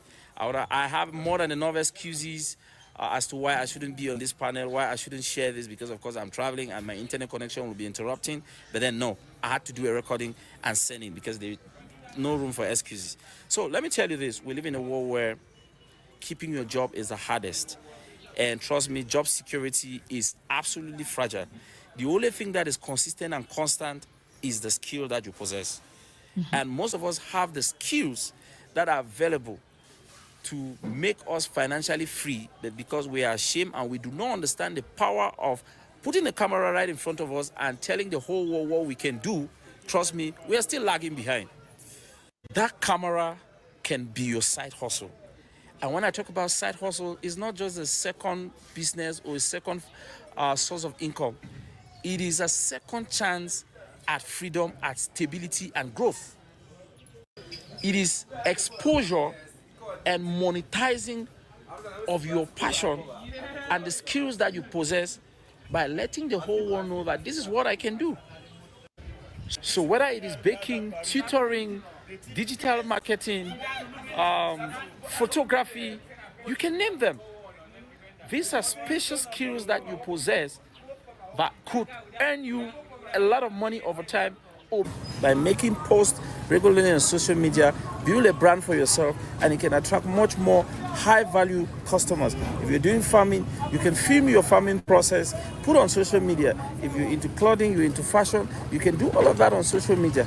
I told you, the truth about creating content is we feel that content is something that doesn't exist and you have to bring that into light. No, it is the day-to-day things that we do that people can relate to, can learn from, can be entertained by these things. That is what we call content. And everybody that is very intentional and understands how the world functions these days will not tell you, no, I'm not a content creator, I'm not on social media. No, everyone has to be on social media. This can change your passion into income and your skills into diverse opportunities.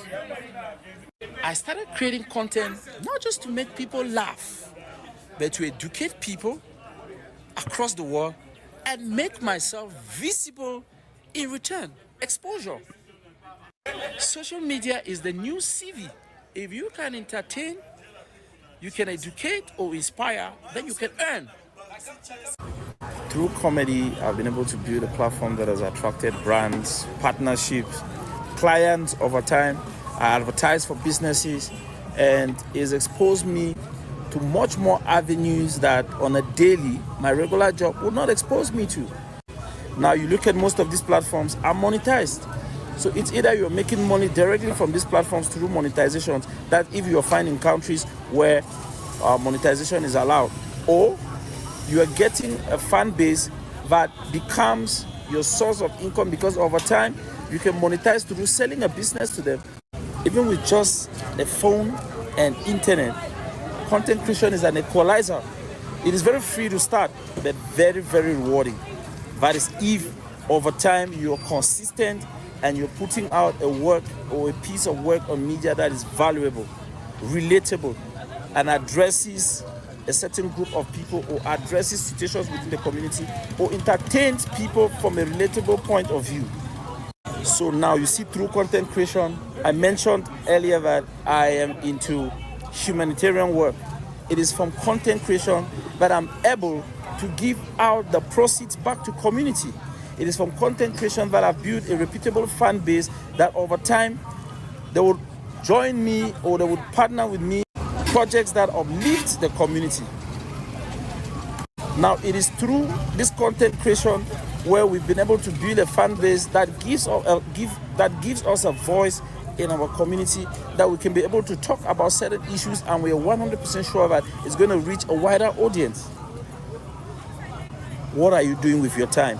If you spend up to 8, 12, 13, 14, 15 hours on social media, then you should be creating something, or you should be benefiting from social media directly, and not just going about on social media watching other people do stuff, and then at the end of the day you spend money for mobile data, you spend money for internet connection, and then you have nothing to sell on social media. So it is a yes that your side hustle can not just fund dreams, but it can also push you into the future that you did not know was ahead of you. Most of us had dreams of becoming this and that in our communities, but today, this is what we are doing. And trust me, the doors and the avenues that this has opened on a regular day, we don't have access to those doors. You become a voice to your own people. You become a voice to the people that can relate and associate with the kind of content that you're creating on social media. The skills that you possess, this is how you can begin a content creation journey. First, carve out a niche. What do people always ask for help for that you can do? That is the beginning. Secondly, then you package it. You make it very, very valuable. Now you promote it. By promoting it, it means you now use social media to show the rest of the world what you can do, to show the rest of the world what you have to offer. People want to be entertained. People want to learn. These days, people watch much more than they listen or they read. Then you now monetize it. Don't be afraid to charge. Don't be afraid. Don't feel like looking towards money means that you've lost the passion. No. Passion doesn't pay bills. Monetization helps you stay consistent, because you need to get a phone, you need to pay for mobile data, you need to pay for internet service, you need to pay for whatever. You need to get new tools to be able to make your work better and better every time you get on the internet, or you get to produce a piece of work that you want an audience to consume.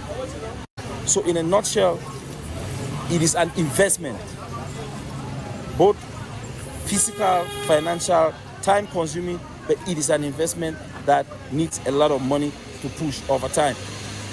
But it doesn't begin with money. All it needs is just a phone and internet connection, and for you to be able to cover that niche and have an audience, or build an audience over time that starts monetizing, and then you need to improve on the quality of the work that you put out. And the last thing, you have to stay consistent, because posting one day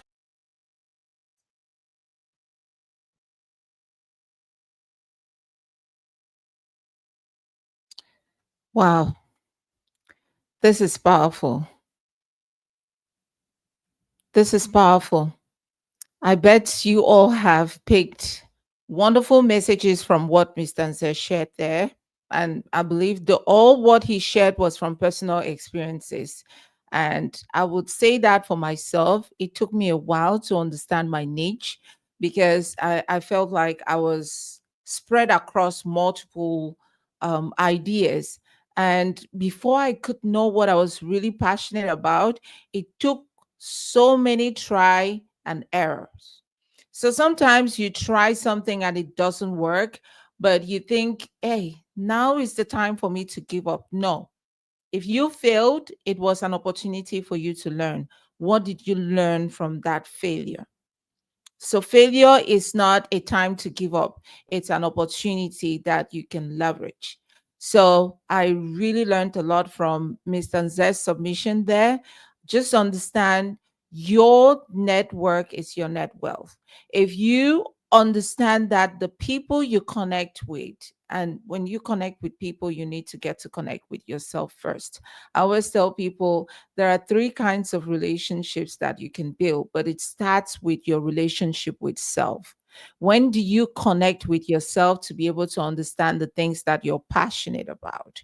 And it's not because you see your best friend, you see your classmate, you see your schoolmate, and all of this mate thing. And based on relationships, you decide to follow a dream or a path that is not meant for you. The truth is, you get tired halfway because you're not passionate about. And it's very important to choose things that are built from an intrinsic motivation. Something that you're very passionate about, something that you enjoy doing, even when you're not rewarded for doing it. And that's why Mr. Nze said, do not be afraid to charge. Once you start doing it because you love it, it keeps you in it for a very long time because you don't give up easily. And then along the way, you become your brand, you become visible to everyone else.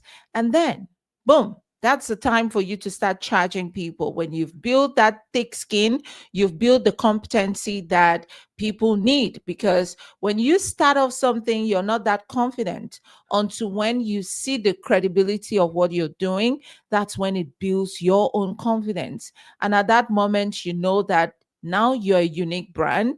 Now you're special and you're known for this. Now I can charge people for my time, but I'm still passionate about what I do.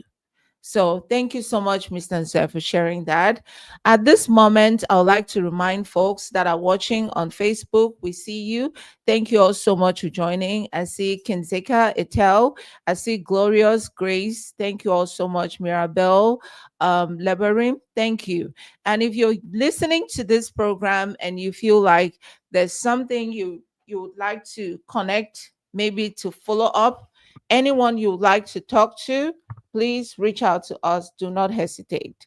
We're here to answer your questions. We're here to support you to be the best version of yourself.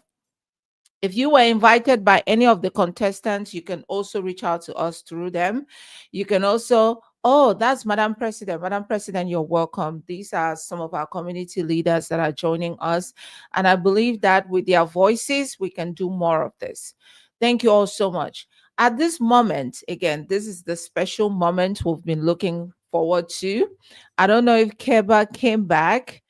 Maybe we can give him a minute to wrap up, but if not, we might have to. Keba, are you there? Yeah, I'm here. Awesome. I think you were saying something about women buying a lot of stuff that they do not use and they can leverage the Facebook market to sell them. Are you in any way saying that we spend a lot of money buying stuff that we do not need? No, I was just joking. So, do you want to use one more minute and wrap up all the beautiful ideas you had for us? Yes, please, please. I want to first of all apologize. It's not my doing. I didn't know when I was kicked out.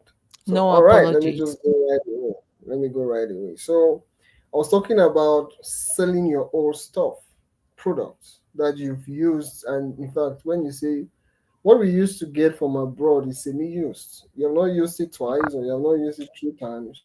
Instead of giving it away, which is good, you can give it away, but you could make some good cash with that as well.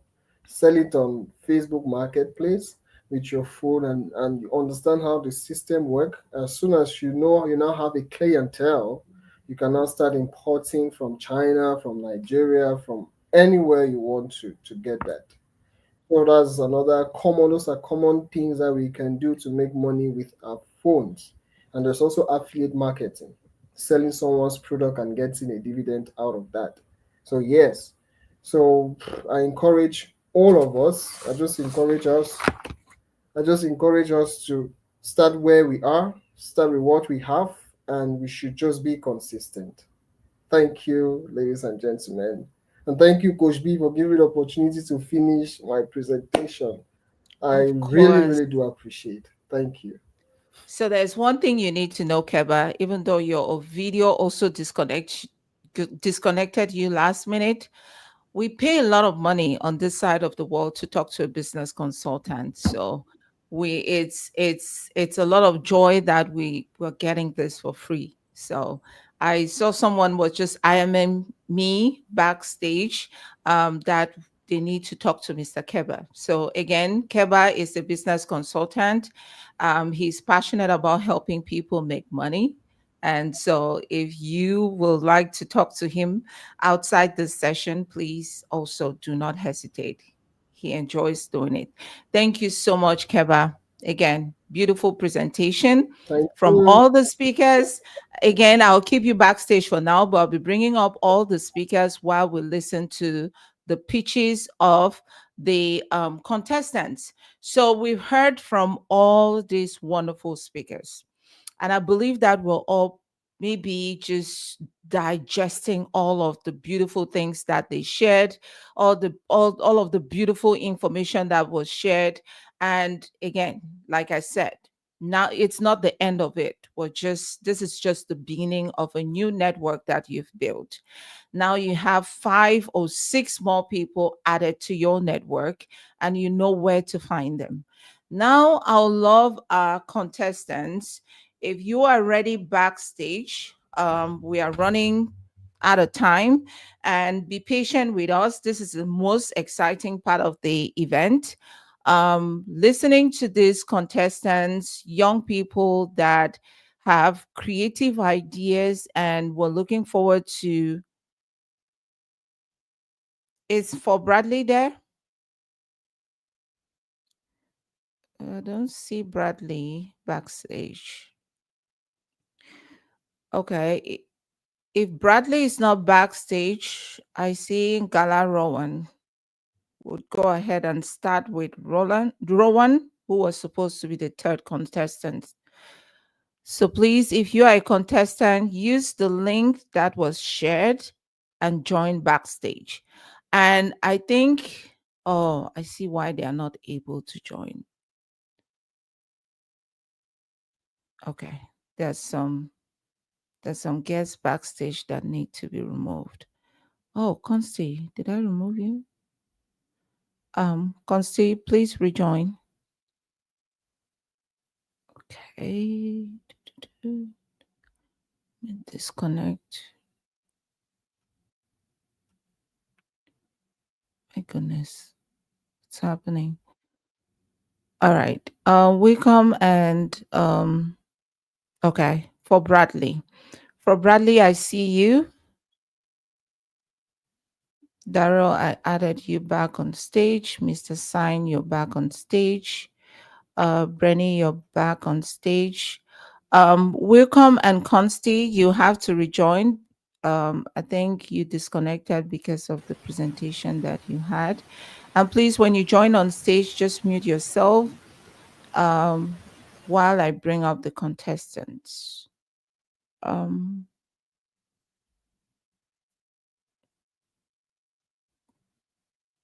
Okay. For Bradley, I see you. So we're going to start with Bradley. Bradley will give you 7 minutes. And through those 7 minutes, you'll be introducing yourself. You tell us what you do and why you do it. And we'll ask you a few questions that you would respond to them. Did I leave out anything, Consti? Okay. And while you're doing that, all the speakers that you saw earlier will become judges. Now they are wearing the hat of a judge. So no friendly smiles and all of that. Again, I'm just joking. So, but they are becoming judges overnight and they'll be scoring you backstage. So please be very clear, concise, straight to the point, and give us room to ask you questions. So, Bradley, now you are on stage. Okay, I see a network issue now.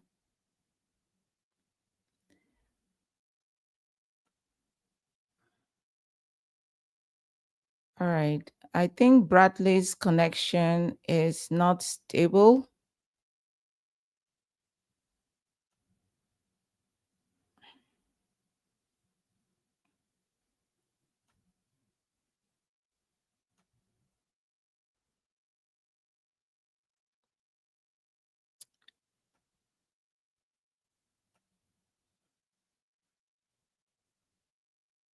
Okay.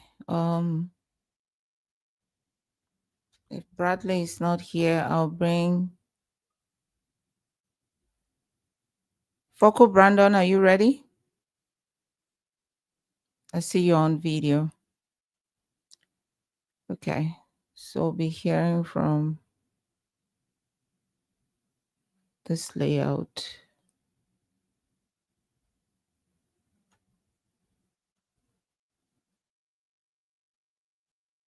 Bradley, can you hear us? Can you unmute yourself?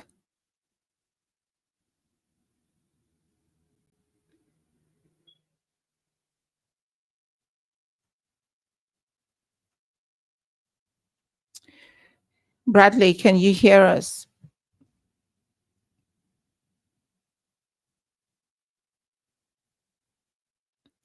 Okay, you want to unplug your headset? If you are on your computer. Can anyone hear him?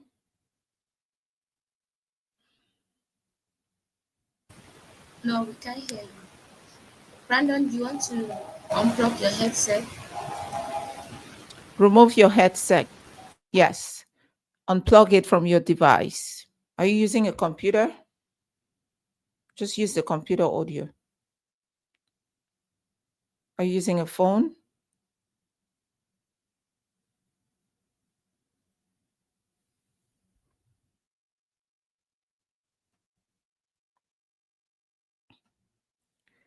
Okay. Let me check who else is backstage. Gala Rowan, are you ready?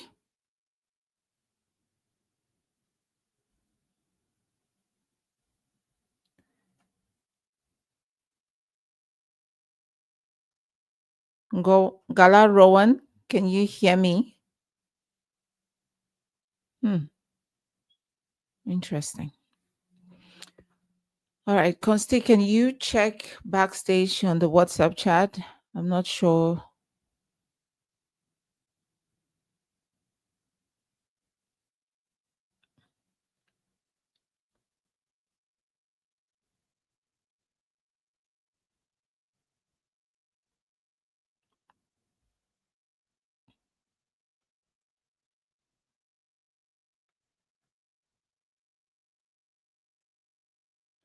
All right. Now we'll start from the bottom. I sing Quine Praise. Praise, over to you. Hello, everyone. Hello, Praise. Go ahead. So, should I present or we wait for the others to come in? No, you go ahead and present. Introduce yourself to us. Tell us what you'll be talking about and why you're doing this. And then we'll ask you questions so that you can respond to them. All right, thank you. Greetings to everyone, and I must say it is actually an honor to be in such a platform. My name is Quine Praises, and the title for my presentation for today, as what I prepared is built to empower. I'll just have a very short backtrack story of myself on how I began this and why I'm so passionate about this. First off, I had always loved to create a website. I'd seen fascinating things being done on websites, how people got engaged, people got the visibility they needed, the achievements they wanted to accomplish with the use of websites. So why not create one to also put out my vision out there? Now, when I started the aspect of creating websites, I discovered I needed to know skills in coding. I needed to have a very detailed background in the aspect of website development. But yet again, I started.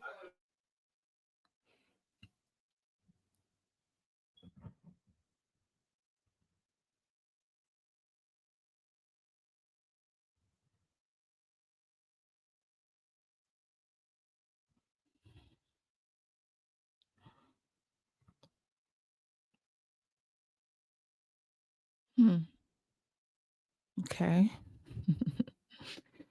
All right. Mr. Wickham, do you have his pitch back end so that I can pull it up? I don't think I can get it sent to my email now to be able to share. So I think Coin Praise is also having network connectivity issues. I'm hoping that he can reconnect. We apologize for that.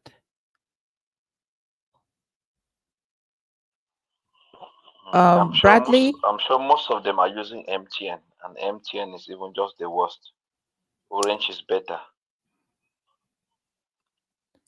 Wow. Okay.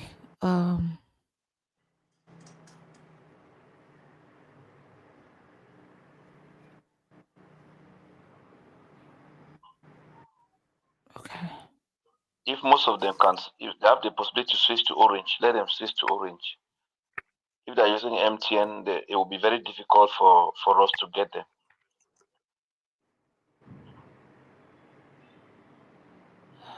Interesting. Okay. Yeah, I see. Let me.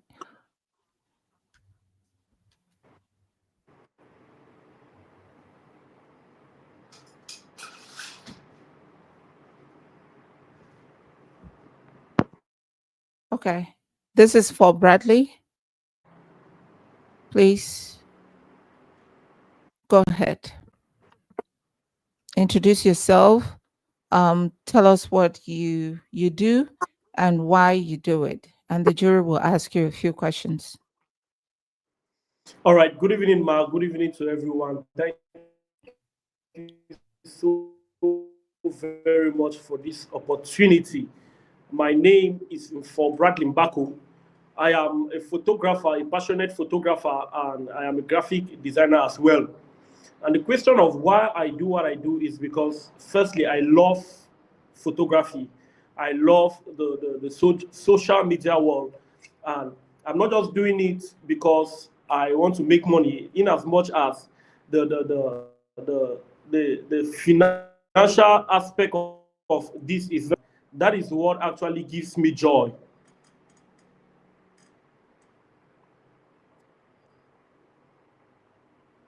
Amazing. Are you done? Yes, Ma. Thank you so very much. Awesome. Thank you. I'll let the jury. Is the Mr. Wickham? I don't see you on the stage. Okay. I'll let the jury ask you 3 questions. Thank you, Ma. And before the questions, I will just have this video. And good morning, good afternoon, good evening from wherever you are watching me from. Watched. Excited to contribute my skills.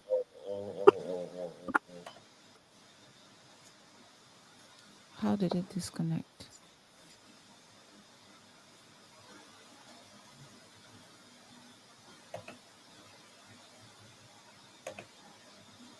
Hello? Okay.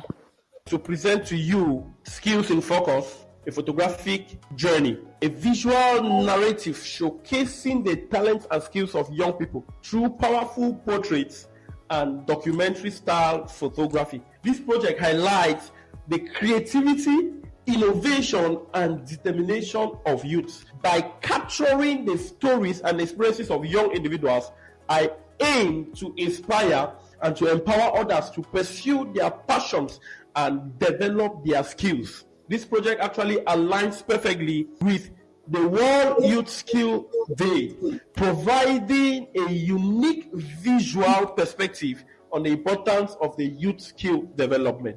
Let's work together to create a compelling and inspiring visual journey that celebrates the skills and talents of young people. As a beginner, I am eager to learn and grow. This project will be a great opportunity for me to showcase my skills, gain experiences, and build my portfolio. I love to create eye-catching visuals that will showcase the importance of youth skill development. With expertise in Photoshop, Adobe Lightroom Capture One, and capturing memories that last. With this project, I aim at capturing and highlighting youth skills, creating engaging social media assets, and developing a visual identity for the event. Amazing. Do we have the jury? We need just 3 questions for Bradley. All right. Any specific order, or we could grab? Mr. Wickham, you can go since that's your domain. Go ahead. All right. Do we have Bradley there? It looks like Bradley's connection is not on. All right. All right. Bradley, I want to find out what inspired your creative vision for this project and how did you develop it?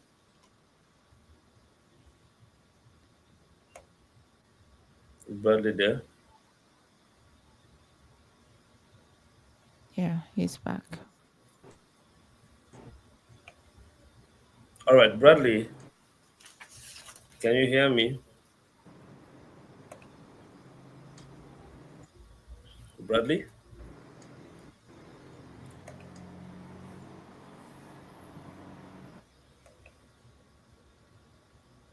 Bradley? Oh, I think he can hear you. this is the reality of where we are. So we just need to see how to cope with it. So painful. Yeah, you just need to be patient. Yeah, let's be a little bit patient so we have this fully. All right, Bradley, I think you're stable now. Is that okay? Is everything? Oh gosh. Could he turn off his video and answers and just do the audio since we've seen his presentation already? Yeah, Will maybe. it be better? Turn off your video if that's better. Thank you. But can you hear us? Yes, Ma, I can hear you. All right, perfect. All right, Bradley, that was a wonderful one. I want to find out what inspired your creative vision for this project and how did you develop it? All right, thank you so very much, sir, for the question. First of all, I in my field of photography, I've worked mostly with young people, young individuals, and I come across a lot of youths who actually fall in love with what I do, who actually get to fall in love with what I do because of the produce that they see me, because of what they actually see me producing. And so I get to have a lot of to learn photography. I want to learn how to operate on the camera and stuff like that. And so because I saw that youths are actually very interested in what I do, I came about with this project and how important it has, how important the field of photography and how impactful it has been to my life. I think that if this can be presented to our community, or better still, we give our youth or our young people the opportunity to acquire such a skill, then it will go a long way to actually help them as well not just helping them to have something doing, but also helping them to put food on their own tables.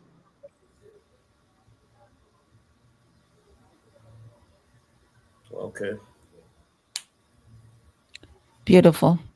Thank you, Mr. Wilcom. Thank you, Bradley. Anyone else has, any of the jury members has another question for him? We have Yeah, two I have more a Yeah. question. chances. Okay. Go ahead, Mr. Sands. Yeah, I just want to ask Bradley. Maybe I might have not gotten him well, but I think I captured something that drew my attention to a competitive technology that we have on the market, which are the different qualities of phones that we have. That on a single click on your phone, you can realize some of these photos, thereby putting some of these photographers out of the market. So what is special in his innovation that makes him stay in that will make him stay in the market a little longer? Mr. Bradley, are you getting me, please?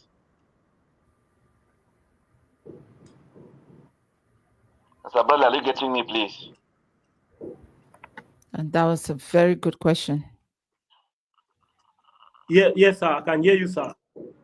Okay. Okay, yeah. So what have you created special All right. about Thank your you so very photo much. about the, yeah, I'm still coming. Yeah, Thank in I your can Photoshop get domain you. that makes it different from what we have in our phones, like the iPhones that we have out there now. We see beautiful pictures that come out of phones, and then it doesn't even push people to go again to photo studios to get pictures and stuff like that.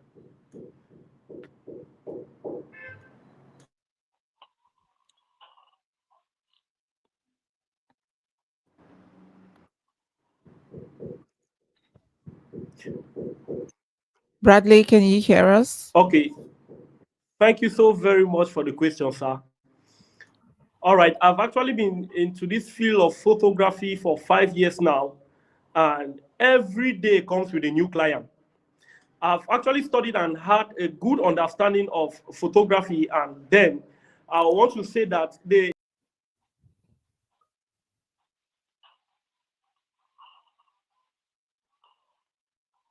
Mm.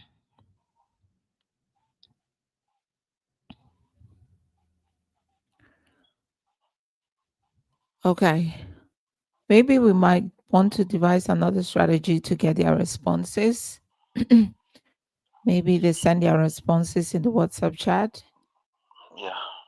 Okay. So, Bradley, if you can send that response in the WhatsApp group, Consti will forward it to the jury and that will help them as they score you.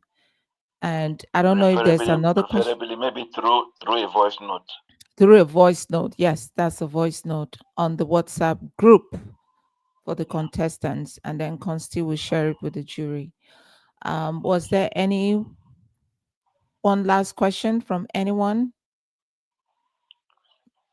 If not, I have one.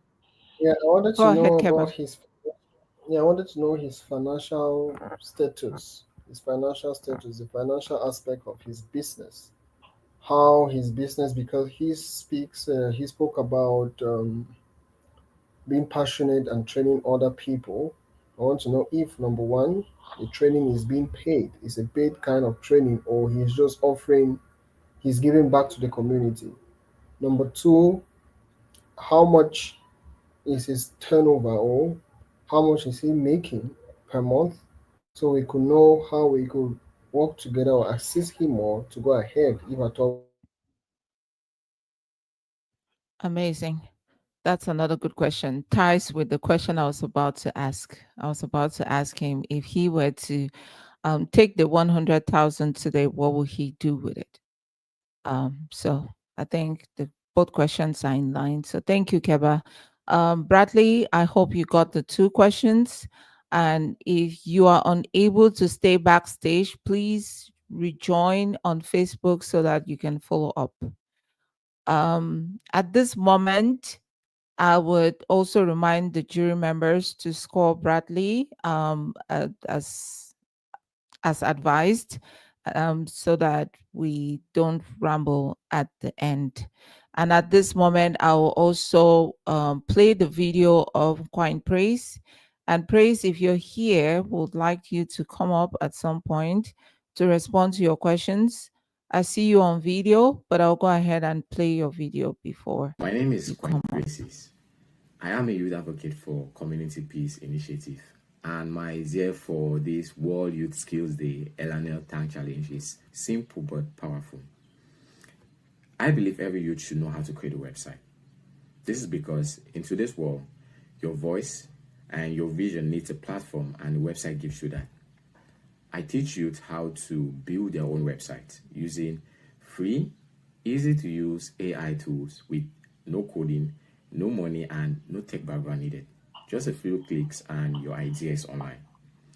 To show how this is going to work, I'm going to use a real example of a group of volunteers who cook meals for orphanages. They had no platform, but after building a simple website, they started sharing their vision, their mission, subsequently receiving donations and attracting more support. That is the power of digital skills. We are not just teaching you to build websites, we are teaching them to build businesses, to build communities, and also a strong movement. Thank you. Wonderful. All right. What's the name of the presenter, please? Quine Praise. Quine Okay. Praise is, yes. Okay. So I want to think that we have all the videos of the contestants. Constantly keep us honest. We want to make sure we have all the videos of the contestants, just so that we're not missing out on any of them. At this moment, I don't know how stable your internet is, Praises. I can bring you up and try. If not, you would give us the responses in the chat. Yeah, I just Quine wanted to Praise, see. you're up, Yeah. and you can stay off camera. Okay. Don't turn on your video. I'll take 3 questions from the jury members. Okay. Okay, let me go. Right. Praises? Okay, Okay. Praises. Go ahead, Dara. Okay, can I go ahead? Yes. Okay. Yeah. Okay, Praises, from your presentation. From your presentation, I heard the participants or the people coming to you don't need any money. Now, I want to confirm 2 things, meaning that as you are teaching them, will the domain be free and will the hosting space be free? Because you said there is no money involved. And the second question I'm going to be asking, or the follow-up question, will be, what makes your platform different? Are you building basic websites, or you can build e-commerce standard websites with the tools that you are using? Yeah. Okay. Can you hear me? Yes, we can hear you. All right. Perfect. I Thank you for can the hear. question. First off, ever since diving into the aspect of digital literacy, I wanted everything to be free. How to get it for free, how to publish it for free. So yes, the hosting of the website is for free, and it's done by AI on behalf of you. So once you get into the creation or with the use of the tool which I have, which is also free to get, you do a customized version of it where you can edit it without no code, just normal prompts you generate and you fill in, and you can have a free hosting still with the use of the AI. So everything from top to down is all free. And the aspect of please, what was the last question? You're all about the domain. So the domain, you're saying that you can have a custom domain without Exactly. paying any money, a custom domain. For instance, Yes. I'll be coming to, I want to build my website in Galadari at galadari.com. And then I come build, and then you host it, hosts for free, and then my domain name is for free. Is that what you're telling me? So your domain name, which you have, will be there, but an attribute of the website will also have an attached name to it. So you will have your initial domain name, but you will also be hosted by the website, who will also include, like for instance, you might have a website like canva.com. All right, that's a free domain name. But now let's say it's been hosted for free, which as well Canva does as well. So let's say Black Praise canva.com. So Canva will always have an attributed name to it to indicate that it is from their hosting, which is so for free, but your initial hosting name will be represented there. Okay. Awesome. Thank you, Quite Praises, and thank you, Daryl, for that question. Very intriguing, and I'm glad it's coming from an engineer himself. Any other questions from any member of jury?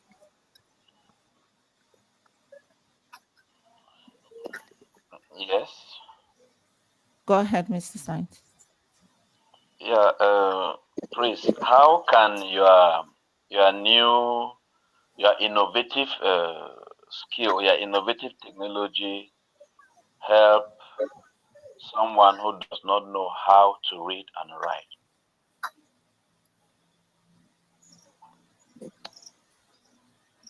Well, basically, if we are already talking about the aspect of digital innovation or digital skills, I mean, we already know the capacity and qualities of people we are rating on, right?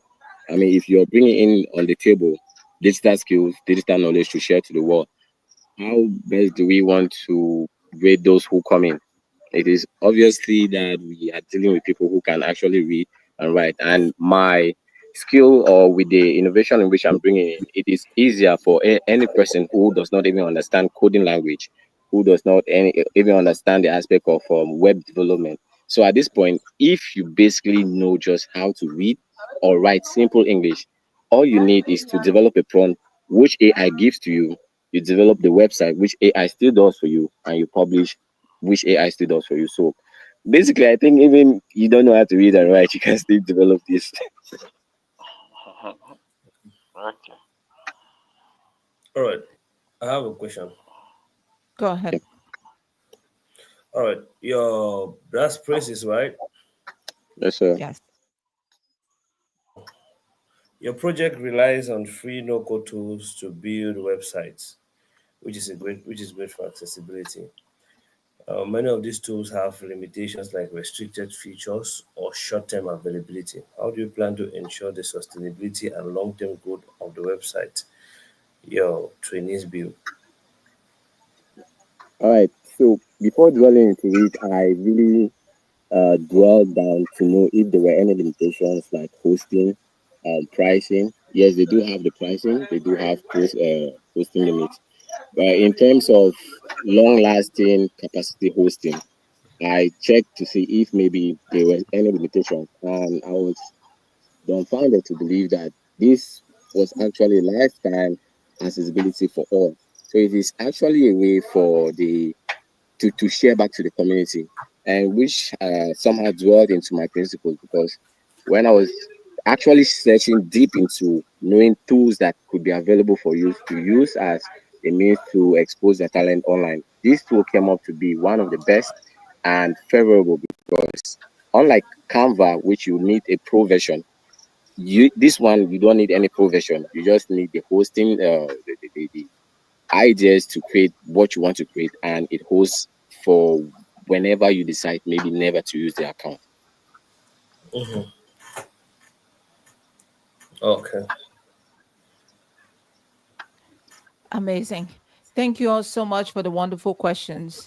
And I see Gist and Lifestyle says she has a question. Please drop your question in the comments, and we would definitely make sure that the contestant responds to your question. And if there are no additional questions for, oh, what's the question? Maybe the question, if the question is for praises, maybe we just take it before we move to the next speaker. All right. Can I? I mean the question from Gist and Yes, Lifestyle. Okay. okay. Oh, you had another question for praises? If Go it's ahead. if time is on our side and if it's permitted, I can pose another question for praises. We're already above time, but I think we can take that question. All right. Your praises guy, are you there? Yeah, I'm here. So All right. Your project uses free no code tools to empower you to build websites. Hmm? yeah. Well, Good innovation and includes and inclusive. Free tools always come with limitations like ads, restricted features, or lack of long-term support. How do you plan to ensure sustainability, scalability, and real-world competitiveness for the projects of your trainees? so I believe if we start up a business Yeah. and we set up to begin that business, we already have in mind that within 6 months of what I've gathered into this business, I believe maybe by the seventh, I might have had something to boost up my level of activities. And if my trainees, after 6 months of what we've been doing, can produce a result, something concrete to deviate ourselves from the arts or limited hosting possibilities, then I think maybe I failed in achieving what I was out for. So we Mm-hmm. always have a target. We will reach it, and before then, we'll have something to boost or scale our activities to the next level. Mm-hmm. Okay. Amazing. Thank you so much, Mr. Wickham. That was a good question. All right. Praises, thank you. We'll see you back soon. Thank you. Yeah. Is Rowan ready?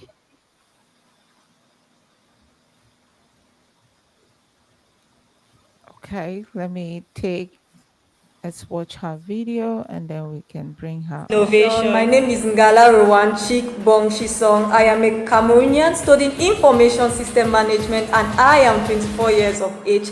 As we all know, technology is changing various sectors of the world and medicine is not the exception. The plan is for us to come up with robot Violet, which comes as an aid in terms of medical diagnostics. The plan is for the robot not only to be autonomous and efficient, but to have a huge database with the various symptoms corresponding to their corresponding sicknesses, possible sicknesses, and their various treatments. It doesn't come here as a replacement to the doctors, but as an aid, as a facilitator. Robot Violet will permit the doctor to have a better understanding of the possible sickness that the person can be suffering from based on the symptoms the patient said he has. Then from there now the doctor is able to know, okay, what tests are we going to do, what treatment is it going to be do, what treatment is going to be given and everything.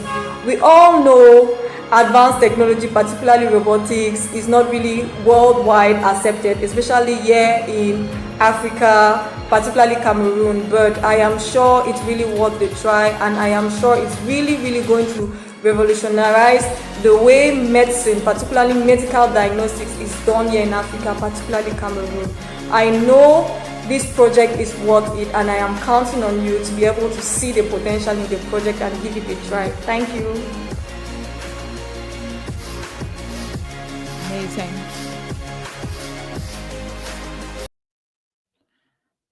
That was Rowan. I'll bring her up so that she can answer some of our questions. Rowan, if your internet is not stable, you can stay off camera. But if it is stable, you can stay on camera. Welcome on board, Gala Rowan. How are you doing today? Okay.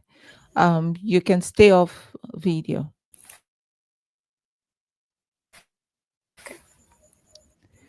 All right. I'll take 3 questions from the jury members. Thank you. You're welcome.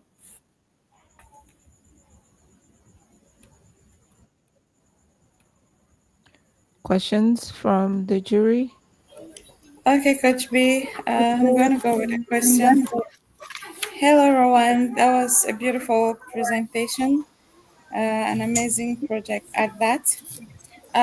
Being someone in healthcare, we know there's a lot of empathy when it comes to healthcare. Using robot Violet, how do you intend to bring that aspect of empathy in our society where robotics is still a myth, it's not something that is a reality for now? Maybe, for example, an 80 years old grandma, how will she, be convinced to get into that environment where Violet Robotics can get to examine her? Okay. Um, Thank you for the question. As I earlier said, Are you getting me? Yes, we can hear you. Okay. As I earlier said, robotics is not really accepted, especially when it comes to Africa, Cameroon. But the truth is, AI too wasn't accepted before. It takes time, not only time, but it takes a lot of advertisement, sensitization, training for people to get comfortable with that. And the truth is, it just takes one hospital starting, one doctor starting, one doctor starting from there. It can grow and become something that like for example, now we have ChatGPT on all our phones. Maybe it's going to be something to be spread nationwide, for example, in all hospitals. Why not? So sensitization, training, a lot of advertisement is what we need for people to get used to the project and believe in it. Okay, thank you very much. Still in that same light, what are your what are you going to bring into place, to take care of these data privacy concerns? Because we are talking about a robot here, it's not human. Data privacy concerns, in the medical field, uh, um, privacy is so primordial. So, how are you going to take into consideration these privacy concerns as far as data taking is concerned? Okay. Firstly, and it's true, it's a very big concern, data privacy. Firstly, when it comes to using the robot itself, only trained doctors having the needed credentials can be able to log in. The patient can be able to log in into it, input the patient's data. Now, also,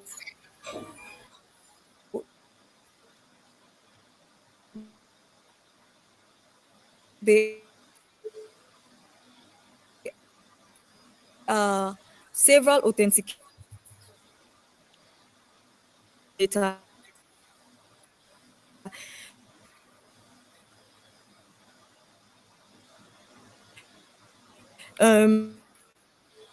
so as to permit medical confidential. Okay. I would think that because of time and given that the network issues are really they are really interfering. So Rowan, maybe you can take some of these questions, just the same as Bradley. Send us a voice responding to that question. And there's another question in the comment section, one for you, Praise. I'd like you to go on Facebook and respond to that question from I'd like you to go respond to this question. The question is, I don't know if you have answered this, but I have had a website before, and every year I have to pay to keep it. Does it mean if I create a website with your free tools, I won't pay any money in future? Is the website forever until I close it myself? I think you kind of hinted a response to that question, but just kindly go on Facebook and give a response to gist and lifestyle on that question. And then Rowan, there's a question, and I think this question is also very important to me. What is your unique story? What inspired you to think about this? What is behind this idea?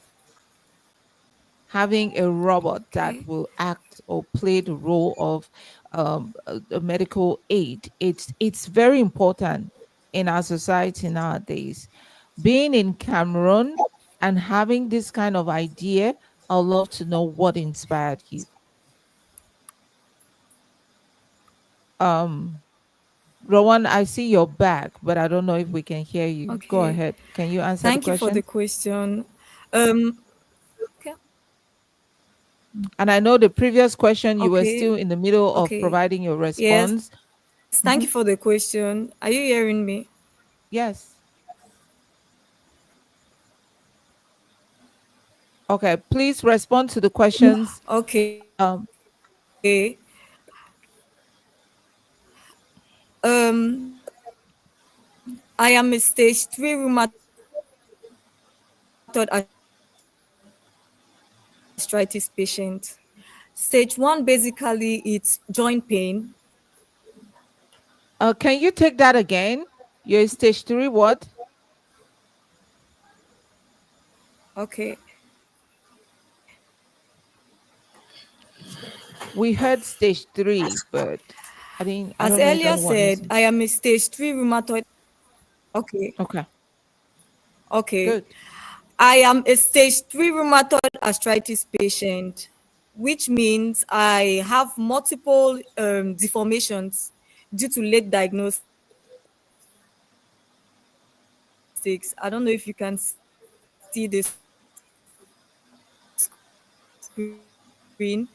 And as such, the truth is, if joint pains, stage 2 inflammation and joint pains, I wouldn't have gone through 2 operations, re-education, trauma,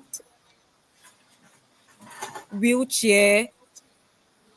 See weakness, the impact of early diagnostics and the devastating effect of late diagnostics. And it inspires me actually to bring a solution to prevent that for others.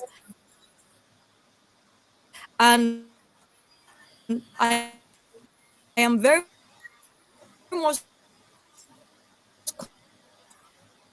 conscious of the fact that, yeah, in Africa, particularly Cameroon, we don't always. Robot Violet now comes as a tool that will facilitate the job of doctors, actually facilitate them to be able to identify these sicknesses earlier, also helping them actually to identify the potential sicknesses so that the patient will not have to spend a lot on doing several tests in Wow, that's beautiful. So Robot Violet not only aids in preventing situations like mine, but will also help in Identifying them early. All right. If you don't mind, I think this is a very important part of your pitch that would like to hear it. Just send us a voice note on WhatsApp and the jury will go over it again. But thank you so much, Rowan. Thank you. Yeah, the network is terrible. All right. So at this moment, I don't know if Brandon is ready. Mm, I don't think I received Brandon's video, but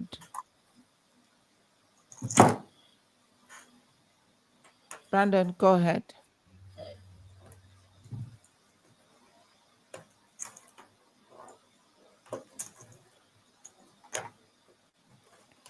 Okay.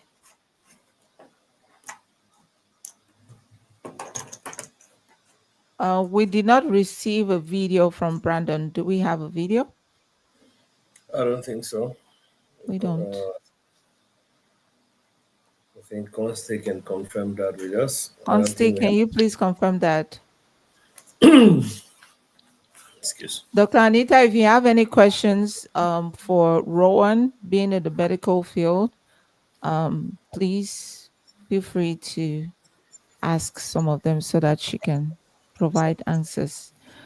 I have some questions, man, Okay, Coach B. go ahead. For, Yes, for, yes, for yes, for for Rowan?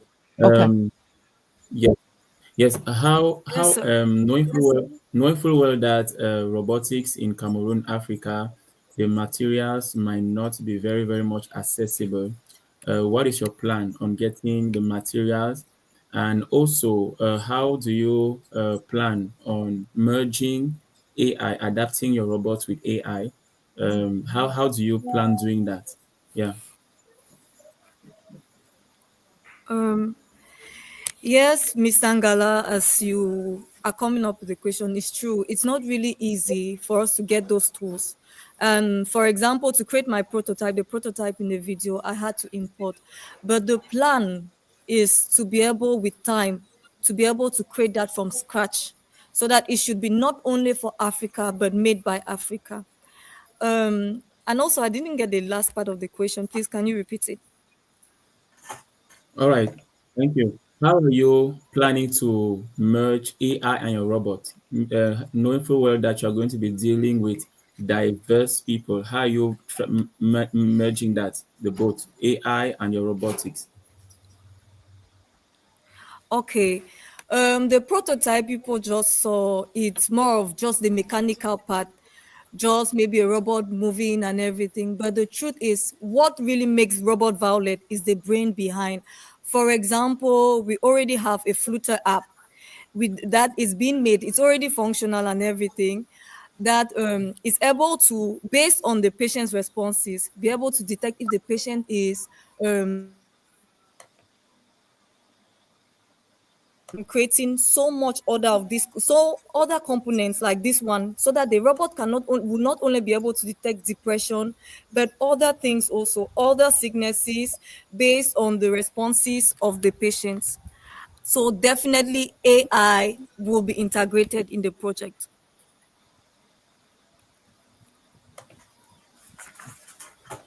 Okay, Rowan, I have one last question for you. Using an incremental approach, I like what will be the very first phase of your project? Okay. The very first phase of my project, I would say this one was just okay, scratch. Let's say it's not even level one, but level 0.1. Level one will be first to detect the need that is needed, because there's always requirement gathering. Anybody who don't knows SDLC knows we need that requirement gathering first. So really seeing the need, we have seen the need here in Africa, yes. Now, what exactly? How can we provide that solution to them? What is needed? What has to be added to robot Violet actually? Because yes, we talk about the robot doing diagnostics and everything, but it has to be accurate. It has to be adapted to us Africans, because the truth is, for example, malaria is something we commonly face here. It's not necessarily something that is faced there. So we have not only to be able to provide solutions, but provide solutions that are adapted to us here in Africa. I think that's the stage one. Then before we can now work on a concrete prototype that can be used in the market. Awesome. Thank you so much. Very beautiful idea. And I agree with Dr. Anita in the comment section. Sounds very ambitious. And it sounds like a very enormous project, but very needful one. Thank you so much for sharing your story with us. I believe that this is taking us to another dimension of solving some of the healthcare problems that we have in Cameroon and other parts of Africa. So thank you so much. I don't know if there's any other Thank question for her. Mr. Wickham, do we have the last video? I know you just received it now. Yeah, in about a minute or two, please. Okay, awesome. Did we have any other follow-up questions for Rowan before while we're waiting for the other video? So, Ron, Kevin? I have a question. Yes. Can you hear me? Yeah, Yes, I fine, can fine. hear you.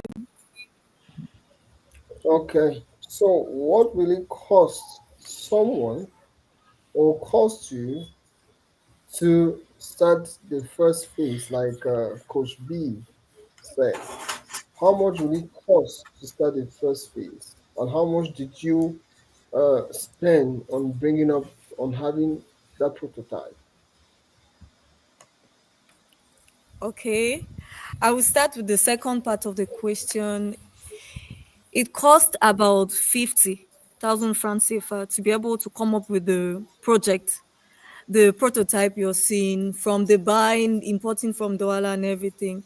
And when it comes now to the cost, at least to start phase one, which is really being able to determine what we need, I would say we'll need about 500,000 francs, because if what the 500,000 francs will be massively used for research, actually research, be it in increasing our database, and also questionnaires, asking people, talking to healthcare professionals to really know what is needed, because this project is really a lifetime project for me, and I don't want to do something just like that. I really want to make sure that Robot Violet is something that is useful and can really change the medical sector here in Cameroon.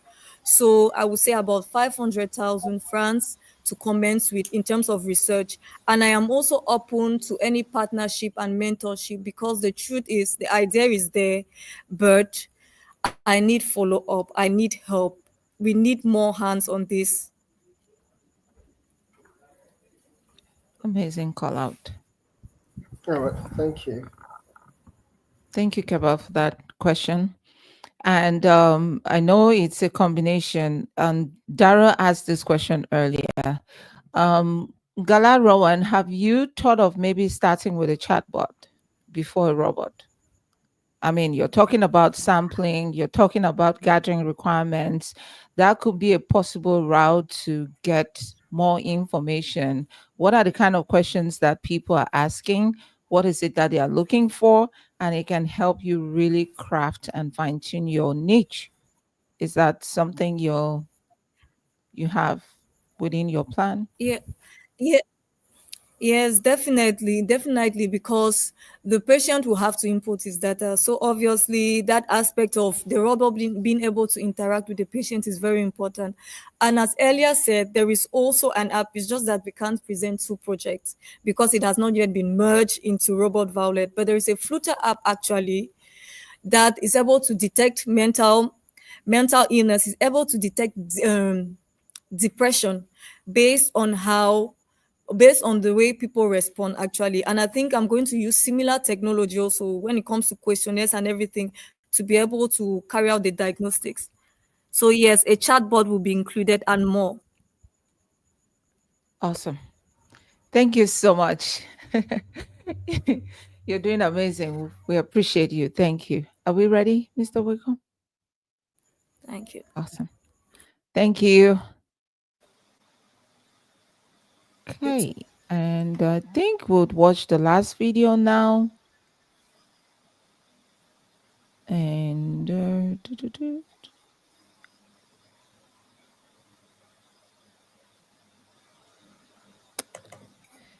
okay. Here. And my name is Foko Brandon. I am a software engineer, and today I'm going to be This is talking about Brandon. the Smart Stocks, a business management software. Are you a store owner, being it a supplier or a retailer? Have you ever been in a situation where a popular item in your store gets finished and a customer is in need of that item at the particular moment? That's all now in the past with Smart Stocks. Smart Stocks is an all-in-one business management software which helps in simplifying your daily operation and may help you maximize profit. Whether you are in a bustling city or a remote area with low internet connection, the software is designed to adapt. I'm going to be talking about some of the key features of this software. The first feature on our list is the stocks management feature. With the stocks management feature, Smart Stocks will be able to manage your business, thereby telling you the best selling item you're selling and the worst selling item you're selling. This will help you know which item to invest in, which item to buy more at a specific period of time. The second on our list is we have the expense tracking feature. With the expense tracking feature, Smart Stocks will be able to track your expenses with respect to profit. That is, if you're spending more with respect to the profit you're making in the store, the software is going to alert you, thereby helping you know or helping you reduce your expenditures or increase your expenditures with respect to the profit you're making. The third feature is our offline and online functionality. You know, in our local community, we face a lot of problems with internet connection. So with the Smart Stocks is designed to run fully offline and online. Whether you are in an area with no internet connection or little or no internet connection, you can be able to operate effectively. And our fourth is we have the customization feature. If you're running a business with 1, 2, 3, 4, 5 or more employees, or which each employee has a specific role in the business, the software is designed to be customized such that each employee can be able to run or perform specific tasks in the business with the help of the software. I'm going to be talking about what sets our software apart. Unlike other online softwares out there who runs completely on the internet, our offline feature and a simple user interface was designed to adapt to our local community, thereby improving on the effectiveness of the software here with us. As a businessman, what are the benefits of you using the smart stock software? The first on our list is going to help improving efficiency. Efficiency in the sense that the smart stock software will help you reduce your manual errors due to high level of assumptions or procrastinations as you run your day-to-day activities. The second is it's going to help to better enable you make better decisions due to the fact that all your information or the information given to you is based on facts, not assumptions. So you'll be able to make accurate decisions in your business. The fourth in our list is productivity. With the smart stock software, you'll be able to scale your business up such that you can even run multiple stores at the same time. You can decide to be somewhere out of town and you'll be able to see your businesses through your phone and you'll be able to see the profit you're making, expenses of the business, and other information just through your phone. And lastly, cost savings. We know every business is designed to make profit. So with the smart stock software, it tells you the profit you're making at a particular period of time. So you removing money from your profit and saving it is not going to distort your capital since you know the amount of profit you're making in your business. So now I'm going to be talking about take control over your business today with smart stocks. Experience a smarter way of managing your operations. Don't let inefficiency hold you down from joining the rank of successful businesses driven by smart stocks. Smart stocks for smart businesses. Awesome. I don't know if Brandon.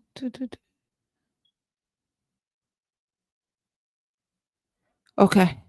So, Brandon, if you're listening, I'll let the jury members ask you a few questions, and please make sure you share the responses to your questions as quickly as possible, because we'll be wrapping up very soon with the results. Um, any questions? Okay. You have a question? Let's start with you, Darren. All right, Brandon.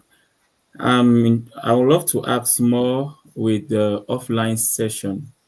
Now, where will your server be?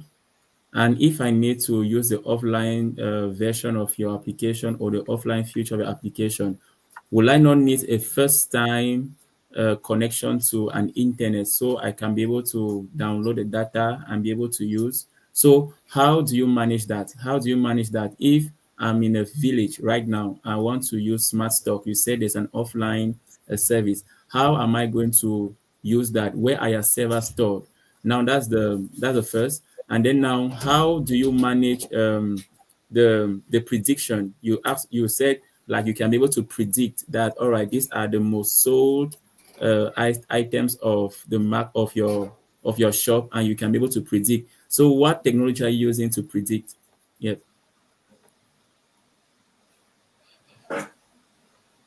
I hope he got the question because I see him here, but we're not able to hear him. I hope he can hear us. Um, what's the next question? Can I? Yes, Mr. Wickham. All right, I wish to find out from Brandon how his software helps someone who has never used a computer or isn't a computer literate. Does he has a particular plan on how that problem can be solved or how you can go about that? Nice. Yeah.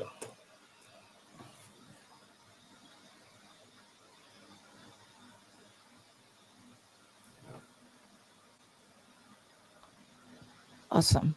I was just checking just to confirm if they are getting the questions. Was there any last question, Keba? Yes, I want to ask him. So he spoke about monitoring your expenses. spoke about is in buying and selling. How are people? Are you going to integrate mobile money, orange money, or what is the medium of payment you're going to integrate on the website on the platform? Beautiful. All right. So I think they've gotten the questions. I was just confirming if they are taking down the questions. And I'm not sure about Consti and her network.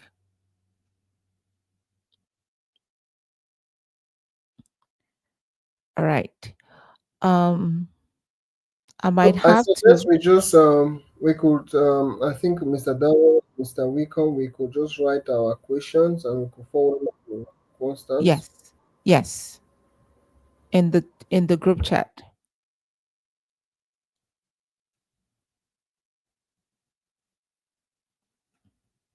So, all right, Mr. Wickham, I'll have you rejoin because I'm trying to take out some of the other places on the backstage and it will disconnect you since you're the one who.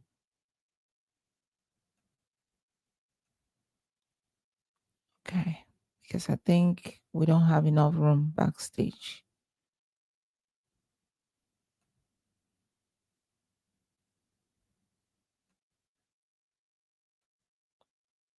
Okay, so I've taken out a few people.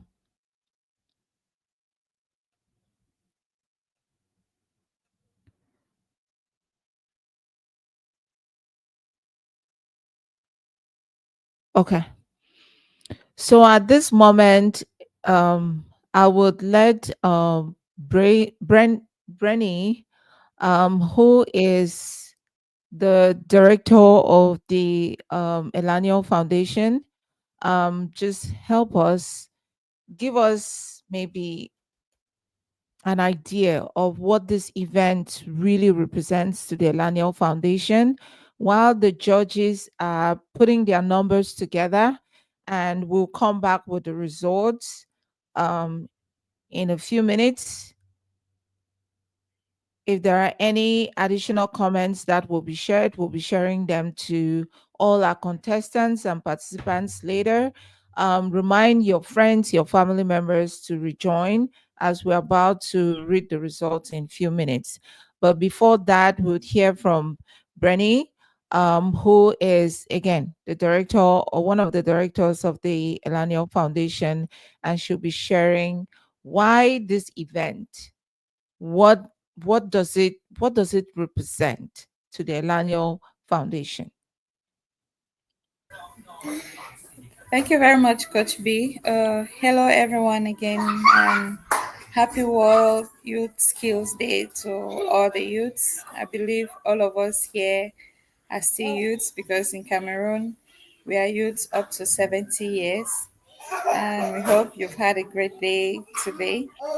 We'll be talking about the Ellaniel Foundation. It's a foundation founded on a personal life story, and we'll not go into the details for those who already know Ellaniel. For those who do not know, when you keep following us, you'll get to know the reason. Boy, you get to know the reason behind the creation of the Ellaniel Foundation. The mission of the Ellaniel Foundation is dedicated to providing urgent medical assistance to children battling terminal and life-threatening illnesses worldwide.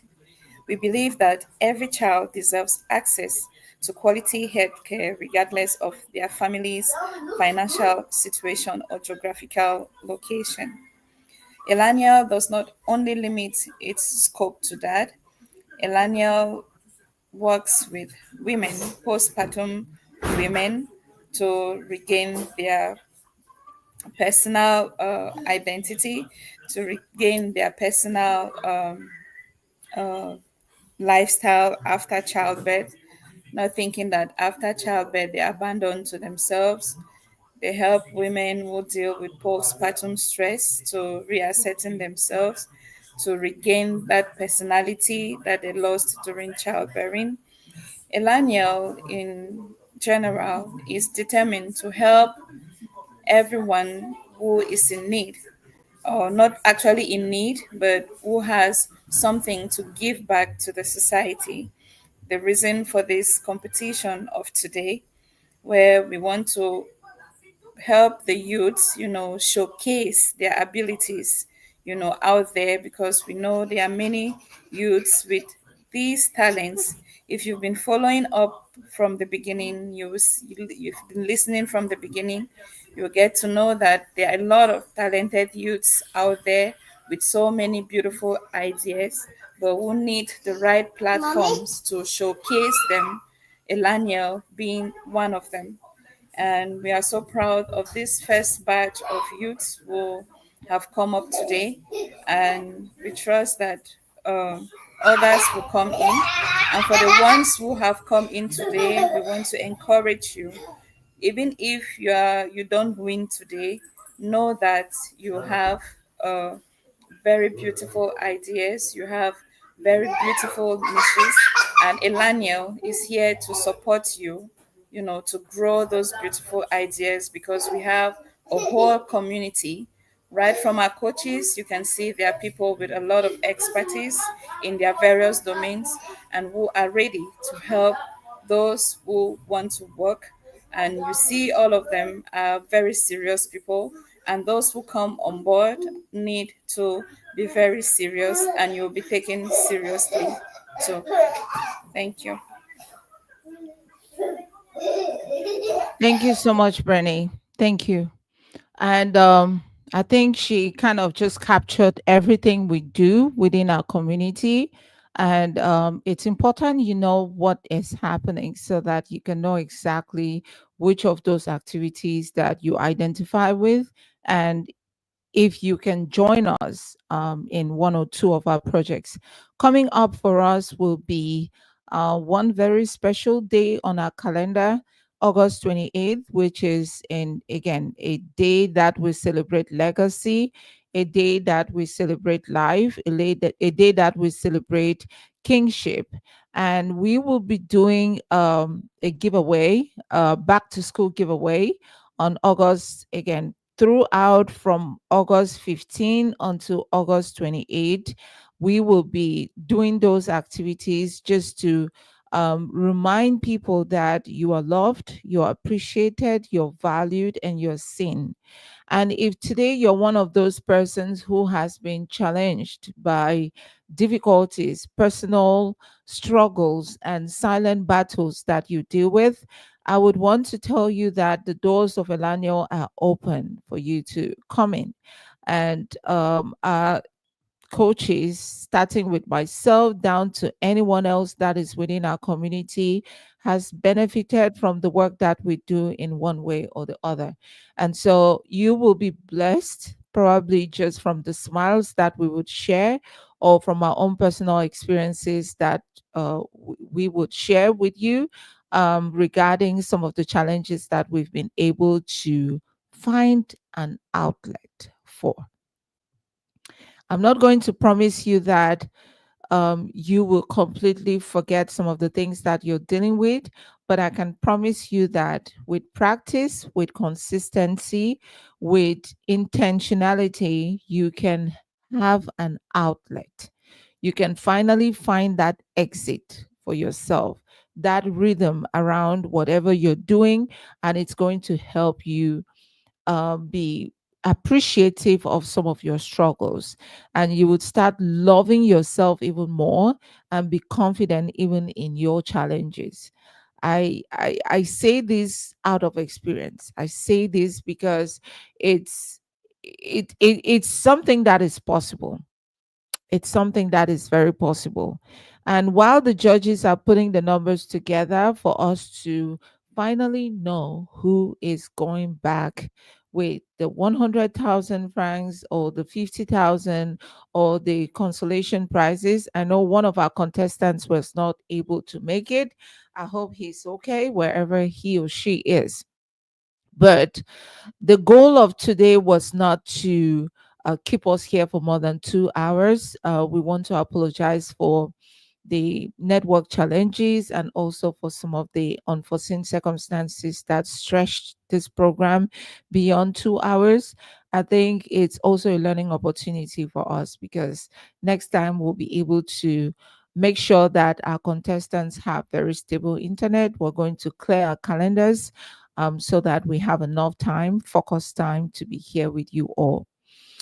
So, whenever our judges are ready, I would love a signal just so that we can share the results of the today's Ellaniel Innovation Tank Challenge.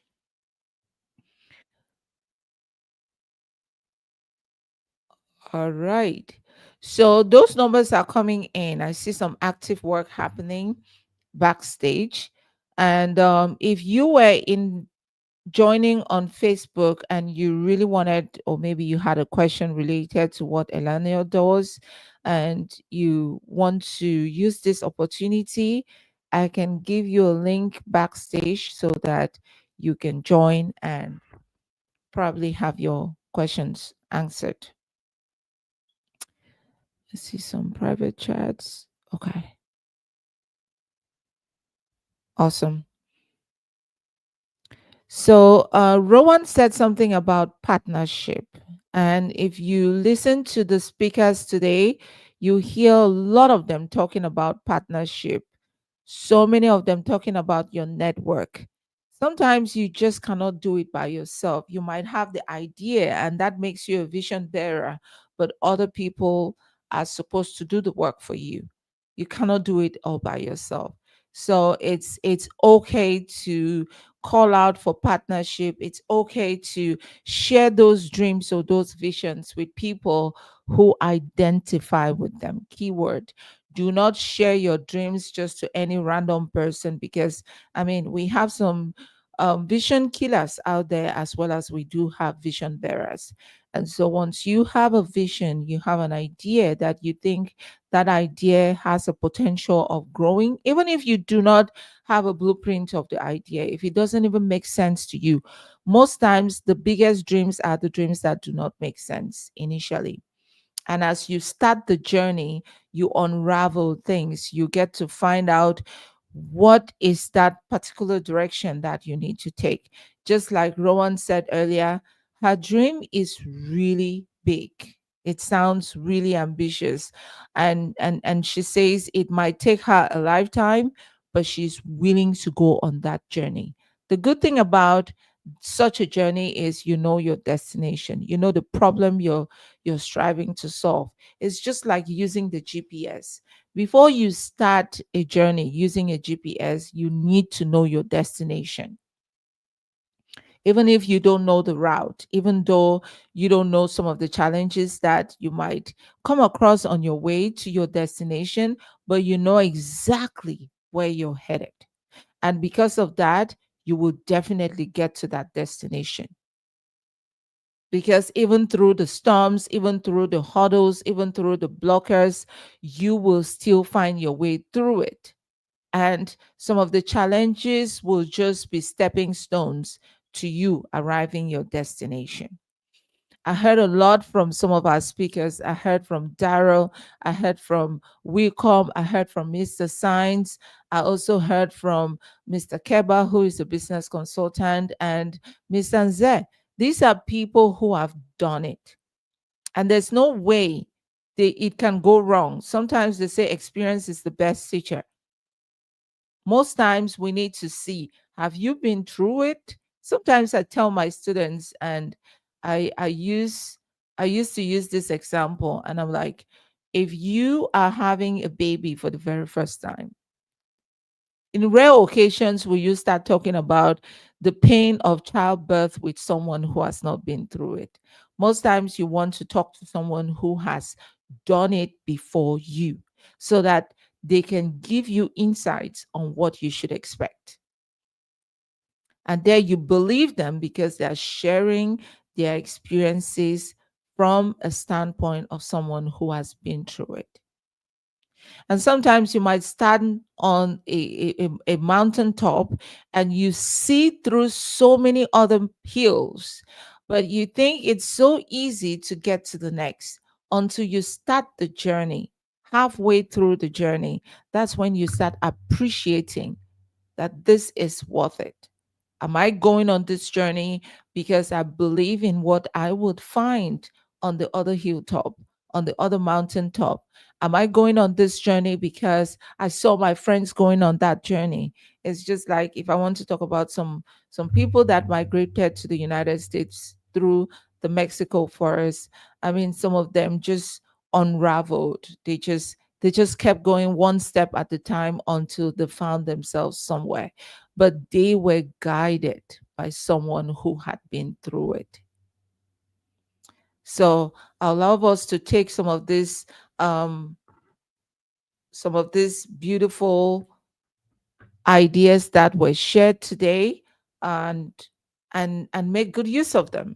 Do not sit on them. Sitting on them is just killing that dream, because this could have just been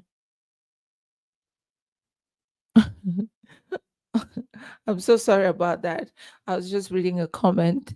I know StreamYard, yeah, um, yeah, I know. So sometimes just sitting on those dreams, again, I would say don't make the cemetery richer. Don't make the cemetery richer. There's this saying that the cemetery is the richest place on earth, and it's true, because in that cemetery lies ideas that were never brought to life. It lies inventions that were never brought to life. It also lies innovations, books that were not written, friendships that were not made, reconciliations that never came through because of procrastination. I believe in these youths that pitched their ideas today, even though some of the ideas are not yet fine tuned, but it's the beginning of a beautiful journey. It's the beginning of a journey that will definitely be very fruitful.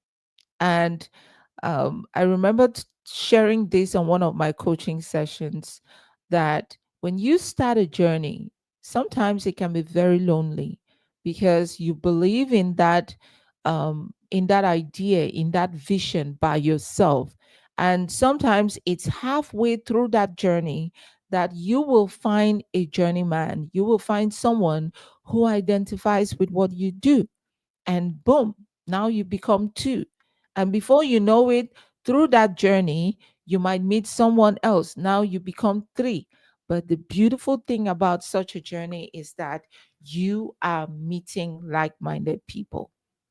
You're not meeting confused individuals. You're not meeting people who do not know their right from their left. You're meeting someone who intentionally decided to start that journey. It was lonely for them, but they kept going.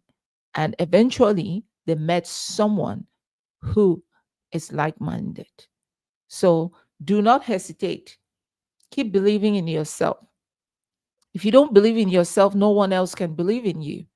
If you don't trust your own wit, your own wisdom, your own intelligence, then no one else will trust it for you. You will have to trust yourself, believe in yourself, start doing it by yourself, and then people will see the glory in what you do. People will see the beauty and the impact of what you're doing. When I started the Ellaniel Inspired Services community a few years ago, it sounded like I was going through the wilderness. Sometimes I'll start a live stream and I'll sit there all by myself talking. But today, it's a different story. Today, we have the Ellaniel Inspired Services, we have the Ellaniel Foundation, now we have the Ellaniel Innovation Tank Challenge, we have the Ellaniel Postpartum Weight Loss Challenge, we have other things that we're doing within the community. Start small. few years ago, I was talking to a family member and they wanted to start up a business for the very first time. I mean, let me not say first time, but they wanted to start up a business. And I asked, what is the capital you need? And they told me 5.3 million. The question I asked is, have you been able to manage 100,000? Have you been able to manage 50,000? If you're not able to manage small amounts of money, how then do you even know that you can manage such an amount of money? And that's why I encourage people to start, fail, learn from your failures and bounce back again. Failure is not an indication that the idea is not going to work. Most times the ideas that succeed are the ones that failed multiple times. There's no success story you hear out there that was all rosy from the beginning to the end. Even when you hear Barack Obama talk about his life, there were a lot of struggles. But one day, he was on that stage as the President of the United States. Believing in your dreams, believing in yourself, doing the work, being consistent, like Mr. Mzee said.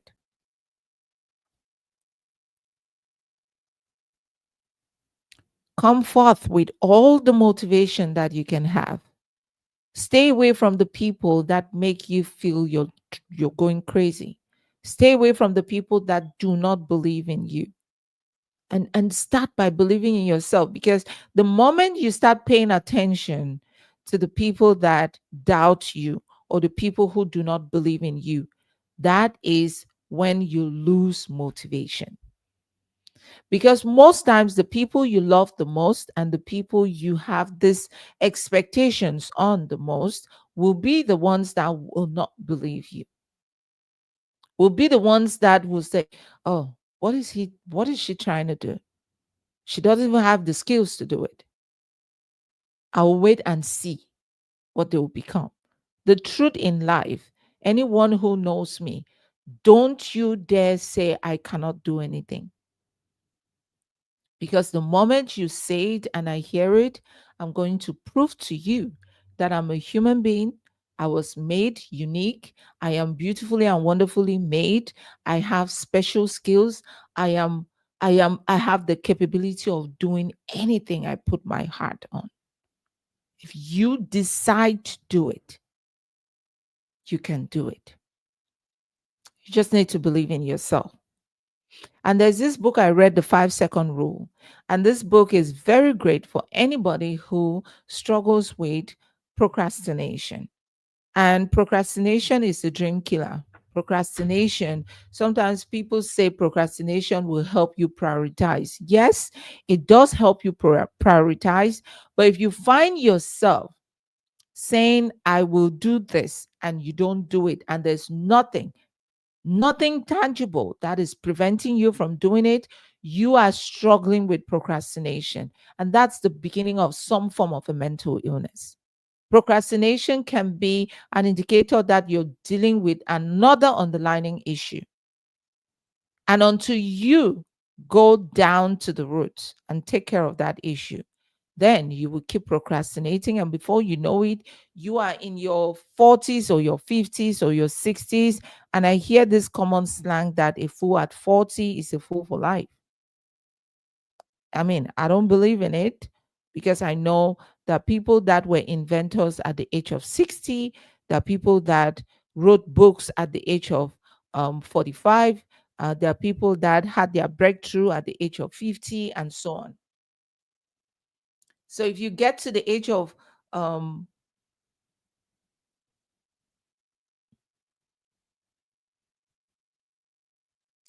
sorry, I'm just trying to read from the back end because the judges are.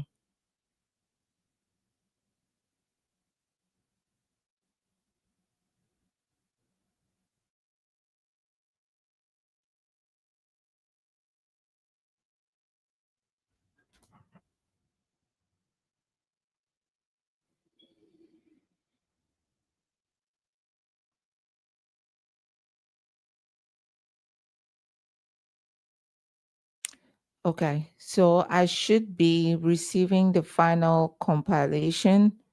Um, Beautiful.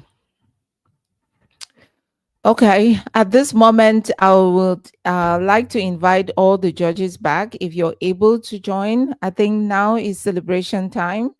Are we good to go?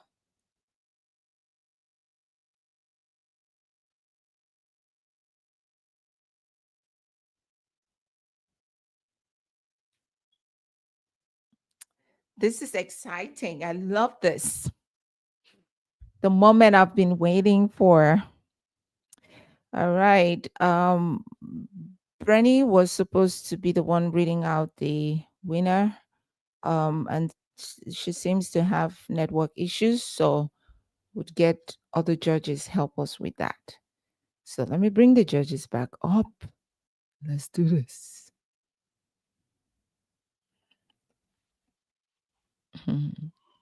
Okay. Okay. Brenny's here. Welcome back. All right. So I will first of all share the criteria that we're looking for. And Consti, while you take into consideration the social media engagement criteria, that's a bonus point to whoever had the most engagement towards this event. So we are looking at our final ranking will reflect the overall performance, creativity, and the impact of each of our participants' idea as evaluated throughout this challenge. We did receive some of these videos earlier. We had some PowerPoints from the contestants. We also had them in small groups. We had conversations with them. We also shared their pitches on our Facebook page and had their fans and family members engage. So at this point, we are excited to read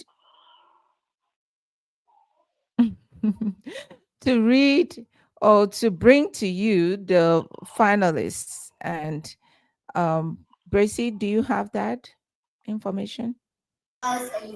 Well, ladies and gentlemen, every beautiful thing has a beginning and an end.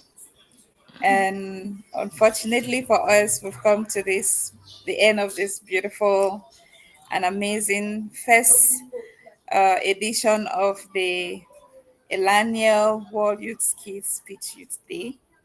And the jury was on a hot seat. Though the connection kicked me out, I managed to come back. And after compiling the scores from all jury members and converted them to a common scale out of a ranking of 20, here are the final average scores and rankings of all the participants. First on our list, Coach B, we don't have a drum bell. We don't. Oh, yeah, let's yay. First on our list is Ngala Rowan Sheik with an Oh my average of goodness. Gala Rowan, are you there? Maybe we 13.65 can just on unmute and 20. clap. Let's All clap for right. her. Gala Rowan, are you there? Where is she? The The second network will on not our even let you celebrate. list, I'm so excited. Our second winner is Quine Praises with an average of 12.65 on 20. Praise, Let's are say, you there? Where's Praise? Thank you, thank you. The third on our list is Poku Brandon with an average of 12.5 on 20. Wow, that was a slight tie with praises Yeah, there. that was a tie. Awesome. And the fourth is for Bako with an average of 11.6 on 2020. The final rankings reflect the overall performances, creativity, and impact of each participant's idea as evaluated during the challenges. Thank you. Amazing. Thank you so much, Brenny. And for social media engagement statistics, I want to remind us that um, Quine Praise had 5 likes on his video, 5 comments, and 109 views on Facebook. Focal Brandon had 19 likes, 15 comments, 4 shares, and 14 views. Gala Rowan, who is the winner of today's contest, also had the highest engagement on Facebook. So she had 66 likes, 37 comments, and 509 shares, and 1.5K views. So she also topped on engagement on Facebook. The Anointed, who was not able to make it today, I hope he's okay. We had 5 likes, 2 comments, and 2 shares. And then Bako Bradley also had about 53 likes, 46 comments, which is really good, and 13 shares. So, like we said earlier, the first prize will be 100,000 francs that Rowan will be going back with, and Quine Praises will be taking the 50,000 prize from us. And then all the other contestants will have a consolation 10,000 francs gift from the Ellaniel Foundation. And there will be an extra 5,000 francs to Rowan for the engagement on Facebook. And I would love our speakers here to share what is it that you want to remind our contestants today. What is one thing that they should take home, and what is it that you have to offer them? I know some of them were asking for mentorship, asking for partnership, asking for other things. If you have anything to offer to these young people, please make sure you say that at this point so that it can increase the momentum and the excitement in the room. I'll start with Daryl. Wow, wow, wow. Coach B, thank you very much. And Ellaniel inspired service. What a wonderful night. And congratulations to all the participants and Rowan praises for taking the prizes. Now, as an engineer that have done software engineering and into the field of robotics, I'll be able to accompany Rowan in her journey, her lifetime journey project, and we can be able to Beautiful. we Thank you. Thank you. Rowan, did you hear that? yes. This is exciting. Sorry, I didn't mean to interrupt. I was just excited. Go ahead, Dara. All right. You're Yes, done? I'll be able to get. Yes, now I'll be able to mentor and be able to journey with Rowan and let her vision come to life through the Ellaniel Inspired Service.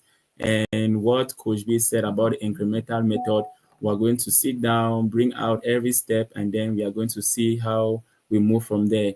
And to the various contestants that talked about software engineering, the person that developed the smart store, and even the website, we can be able to talk more and how we can be able to help. So I have I'm a tech lead of GSU University and also a CEO of a company called iBridge. So we can be able to move you and be able to empower you and then see how your dreams come to life. Thank Is you. dancing allowed? It does allowed. Guys, guys, Yeah. you need to be excited. Daryl, again, thank you so much. Did you all hear that? To all our contestants, I hope you could pick that up. This is exciting. This is good news for each and every one of you. Thank you so much, Daryl. Thank you. Thank you. Appreciate that. Thank you. Awesome. And Mr. Wickham, what are your last words today? And what do you have for these young, talented individuals? The first thing I would say is that the just the simple fact that you could actually pitch an idea and come on to this level where you're able to share and meet like-minded minds, consider yourself a winner. So I want to really celebrate and congratulate every of our contestants and every finalist that made it to this particular point, and letting you know that this is not where it ends. We are just getting started. You see, so this is the starting point of that journey to whatever idea you pitched. Keep building. Every good thing takes time. Every good thing has there's a stage to be born, there's a stage to grow, and there's a stage to mature. Don't puncture whatever idea you have to premature maturity. Equip it, nurture it, watch it grow, love it, and prioritize it. And definitely, we shall gather again someday to celebrate that particular idea. Congratulations to you all. Thank you so much, Brooke. Thank you. And for the work you do for the community, are there any opportunities for these young people to pitch their ideas again, to collaborate, to serve, and to share, and to empower others? Yeah, we are very much open to collaboration. I think we have a contestant that's Bradley that's directly linked to one of the services we offer, that is photography, and I think we'd like to collaboratively work with him such that we develop a beautiful work model. And I equally think there is another contestant that pitched the idea of creating websites. So web development is one of the courses we do when we offer training. So I think those two we would have to will gladly work in collaboration with them to see how to add more resourcefulness or more impact to what they do. Team spirit is always a priority to growth. We grow by connecting with one another. Your network is your network. So I'm a very free spirited person and I believe in team spirit. So if our contestants are ready to work as a team, our doors are widely open. We are definitely going to create a very suitable atmosphere where we collaborate together, win together, and celebrate together. It's all about winning as a team. Together, everyone achieves more. Thank you. Thank you. Together, everyone achieves more. I see Bradley is excited in the comment section. Please connect, connect. We will definitely help you connect with this wonderful speakers. And coin praises. One thing I want to share, and I didn't want to share this earlier just so it doesn't have any bias on the judgment. Coin Praises has been volunteering with the Ellaniel Inspired Services and the Ellaniel Foundation for quite some time now, almost about 5 to 6 months. He has just been Oh, volunteering with us. And some of our flyers, he's the one putting them together, and oh, it's been wonderful working with him. It's rare to find young people willing to volunteer nowadays. Yeah, so he works in a team with Consti. Consti had to drop as a speaker for the sake of time, but she is our community engagement lead, and she's also one of those volunteering with the Ellaniel Inspired Services and the Ellaniel Foundation to make sure that we create the impact that we need to within our community. So I just wanted to share that so everyone is aware. And anyone else would like to share something? Last word for this young people? Mm-hmm. Yes. Yes, Mr. Science, go ahead. Um, Let me start by congratulating the speakers, the various presenters, and all the speakers on board, and appreciating them for taking more interest in their peers, the young people. When I hear the word volunteering, I'm really very happy that we still have young people in the community that can accept to volunteer.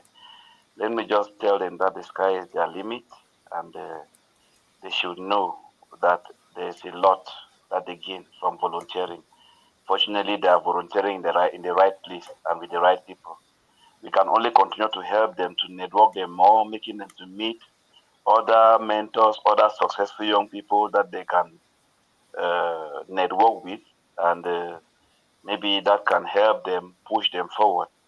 On the other hand, those that are here in Bamenda or in the Northwest region, I think we just need to talk backstage, and I will see how at my own level I can facilitate Yeah. uh, any small support that might be coming from the state. I can facilitate that at my level. Let's just talk backstage and see how Woohoo! possible that can be. Thank you so much, Mr. Science. Thank you. I hope I did not interrupt. Finish your thought, please. No, I think that's just all. That's just all. That's all. Amazing. All of them are qualified. All of them are qualified to at least just the fact that they started something, they conceived something on their own, and the idea is already being nurtured. I think it is worth encouraging. So those that are around Bamenda, I hear Ngala, I hear for meaning they're coming from Kambe.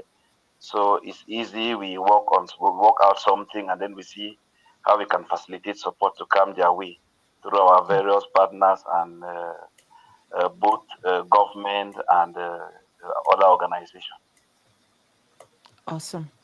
Thank you so much, Mr. Science. Thank you. Guys, his doors are open. Like I said earlier, that's the delegate of Youth Affairs for MESAM. Please, there are so many exciting programs there for young people, very intentional young people, not young people that are willing to um, play with the system. Go in there, pitch a good idea, and you will definitely get his support.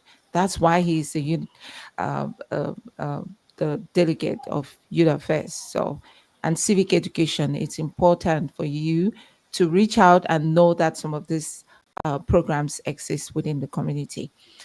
Thank you so much, Mr. Science. Hi, Keba.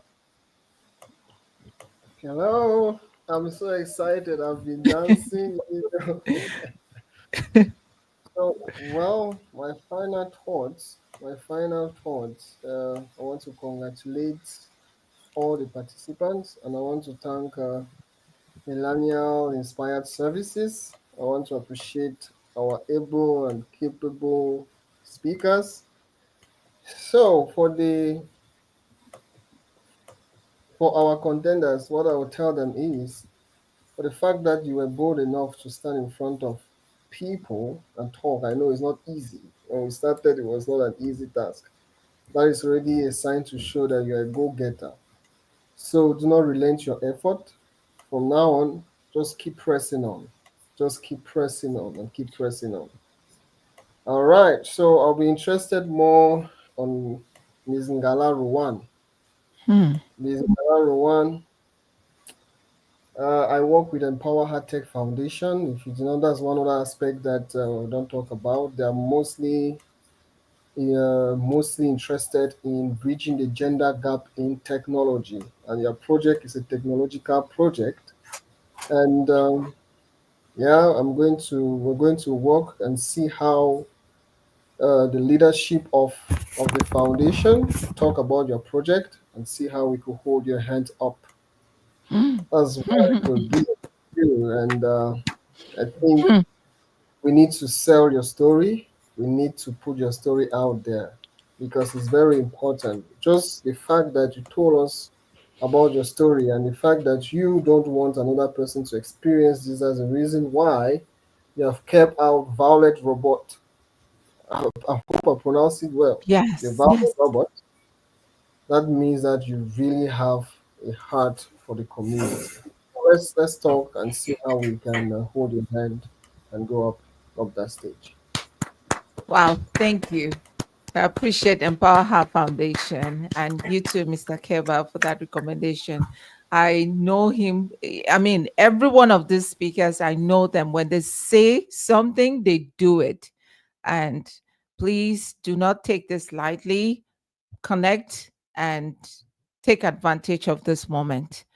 At this moment, I will bring up the two winners so that they can share a word or two, and then we can close out for today. I really apologize for keeping you guys up this late. So I see Gala and Coin Praise are backstage. If you can come up,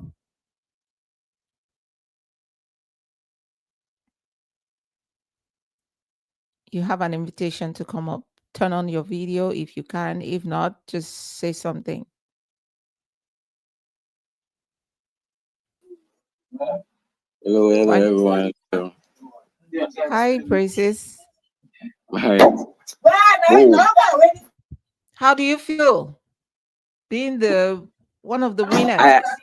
I'm sure of what. Honestly, I'm really sure of what. I don't know how to express the joy in which I'm actually feeling right now. Thank you so much. Thank you so much for the support. Thank you so much for the support. Thank you to Praises. When this contest started, Praises was contemplating if he should be one of the contestants or not, because again, he volunteers with us. So I was like, no, grab the opportunity, go shoot your shot, and if you win, that's fine. And I'm glad that the judges again favored you. I did not cheat in any way. I didn't even want them to know you work with us. So so that they are not biased, because I know they love what we do at Ellaniel, and they would like to support anyone who is helping us achieve some of our goals. So, but I'm glad your idea was lovable, and again, you have the support of Mr. Ngala to again get some of your unanswered questions answered. So, Thank but you. I'll be Thank you. behind you to know what you're going to do with that money. So don't think you go down to Njephobia and eat some ice cream with cake and all of that. No, we mean business.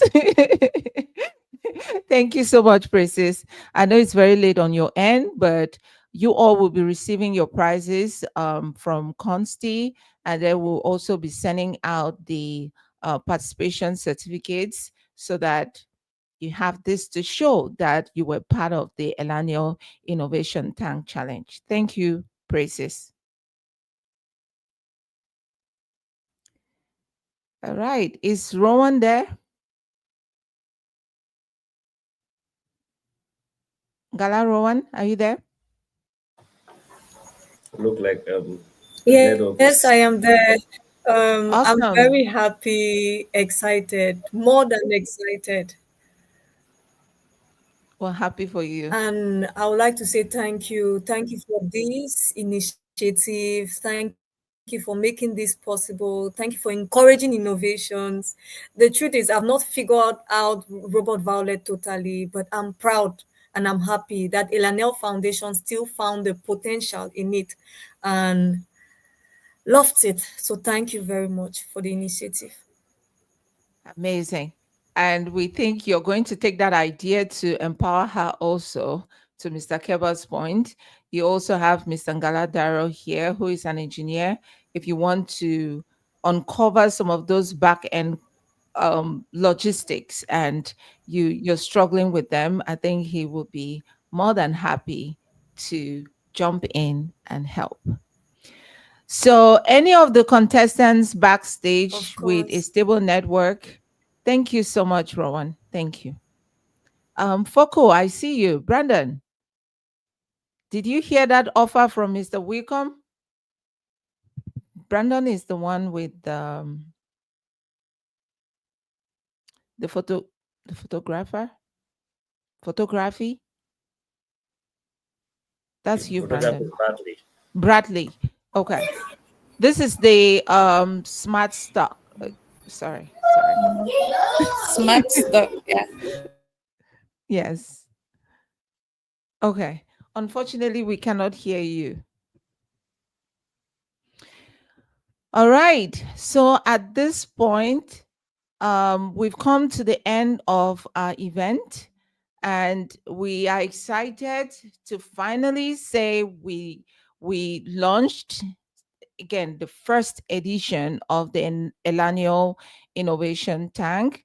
It was successful from my standpoint, because anything without hiccups is not successful. I mean, we were learning throughout the process. We now understand and empathize with some of our young people back home. Innovation needs to have some level of stability.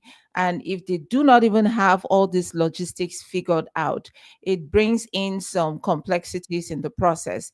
And if they keep pushing through it, then it means they really need our support. So thank you all so much for sticking and staying here with me, being through the struggles. Daryl, I feel like you went through the most painful experience when I stepped away. So, but thank you for standing. For staying there with us. I when I looked at my phone, I saw so many messages from Mr. Wilcom, from Consti, from Keba, and everyone. I was like, what's going on? But thank you all so much for staying here and being there for us. I want to appreciate the speakers. 3 hours is a lot of time for anyone to volunteer to do anything, and that means a lot to me. It means a lot to the young people. It means a lot to the Ellaniel Foundation. It means a lot to Ellaniel Inspired Services. And we do not take this for granted. It also means that you love and appreciate the young people that were invited to pitch their ideas. Thank you all so much for giving us the most precious, precious thing every human being has, which is time. Thank you. At this moment, I would let you all have some rest, and we'll be sharing the updates on how the contestants receive their prizes, and their certificates will also be shared in our different social media handles. Please, if you're not following our page, go ahead and follow Ellaniel Inspired Services on Facebook. We are also on TikTok as Ellaniel Life Coaching. We are on LinkedIn as Ellaniel Inspired Services, as a page under my page or under my LinkedIn profile. We are also on YouTube as Ellaniel Foundation. So please remember, this is just the beginning for us, and we have so many more exciting activities coming for you. Thank you all. Have a nice day, everyone. Bye-bye. Thank you. Merci beaucoup à vous tous. Merci. So much. Thank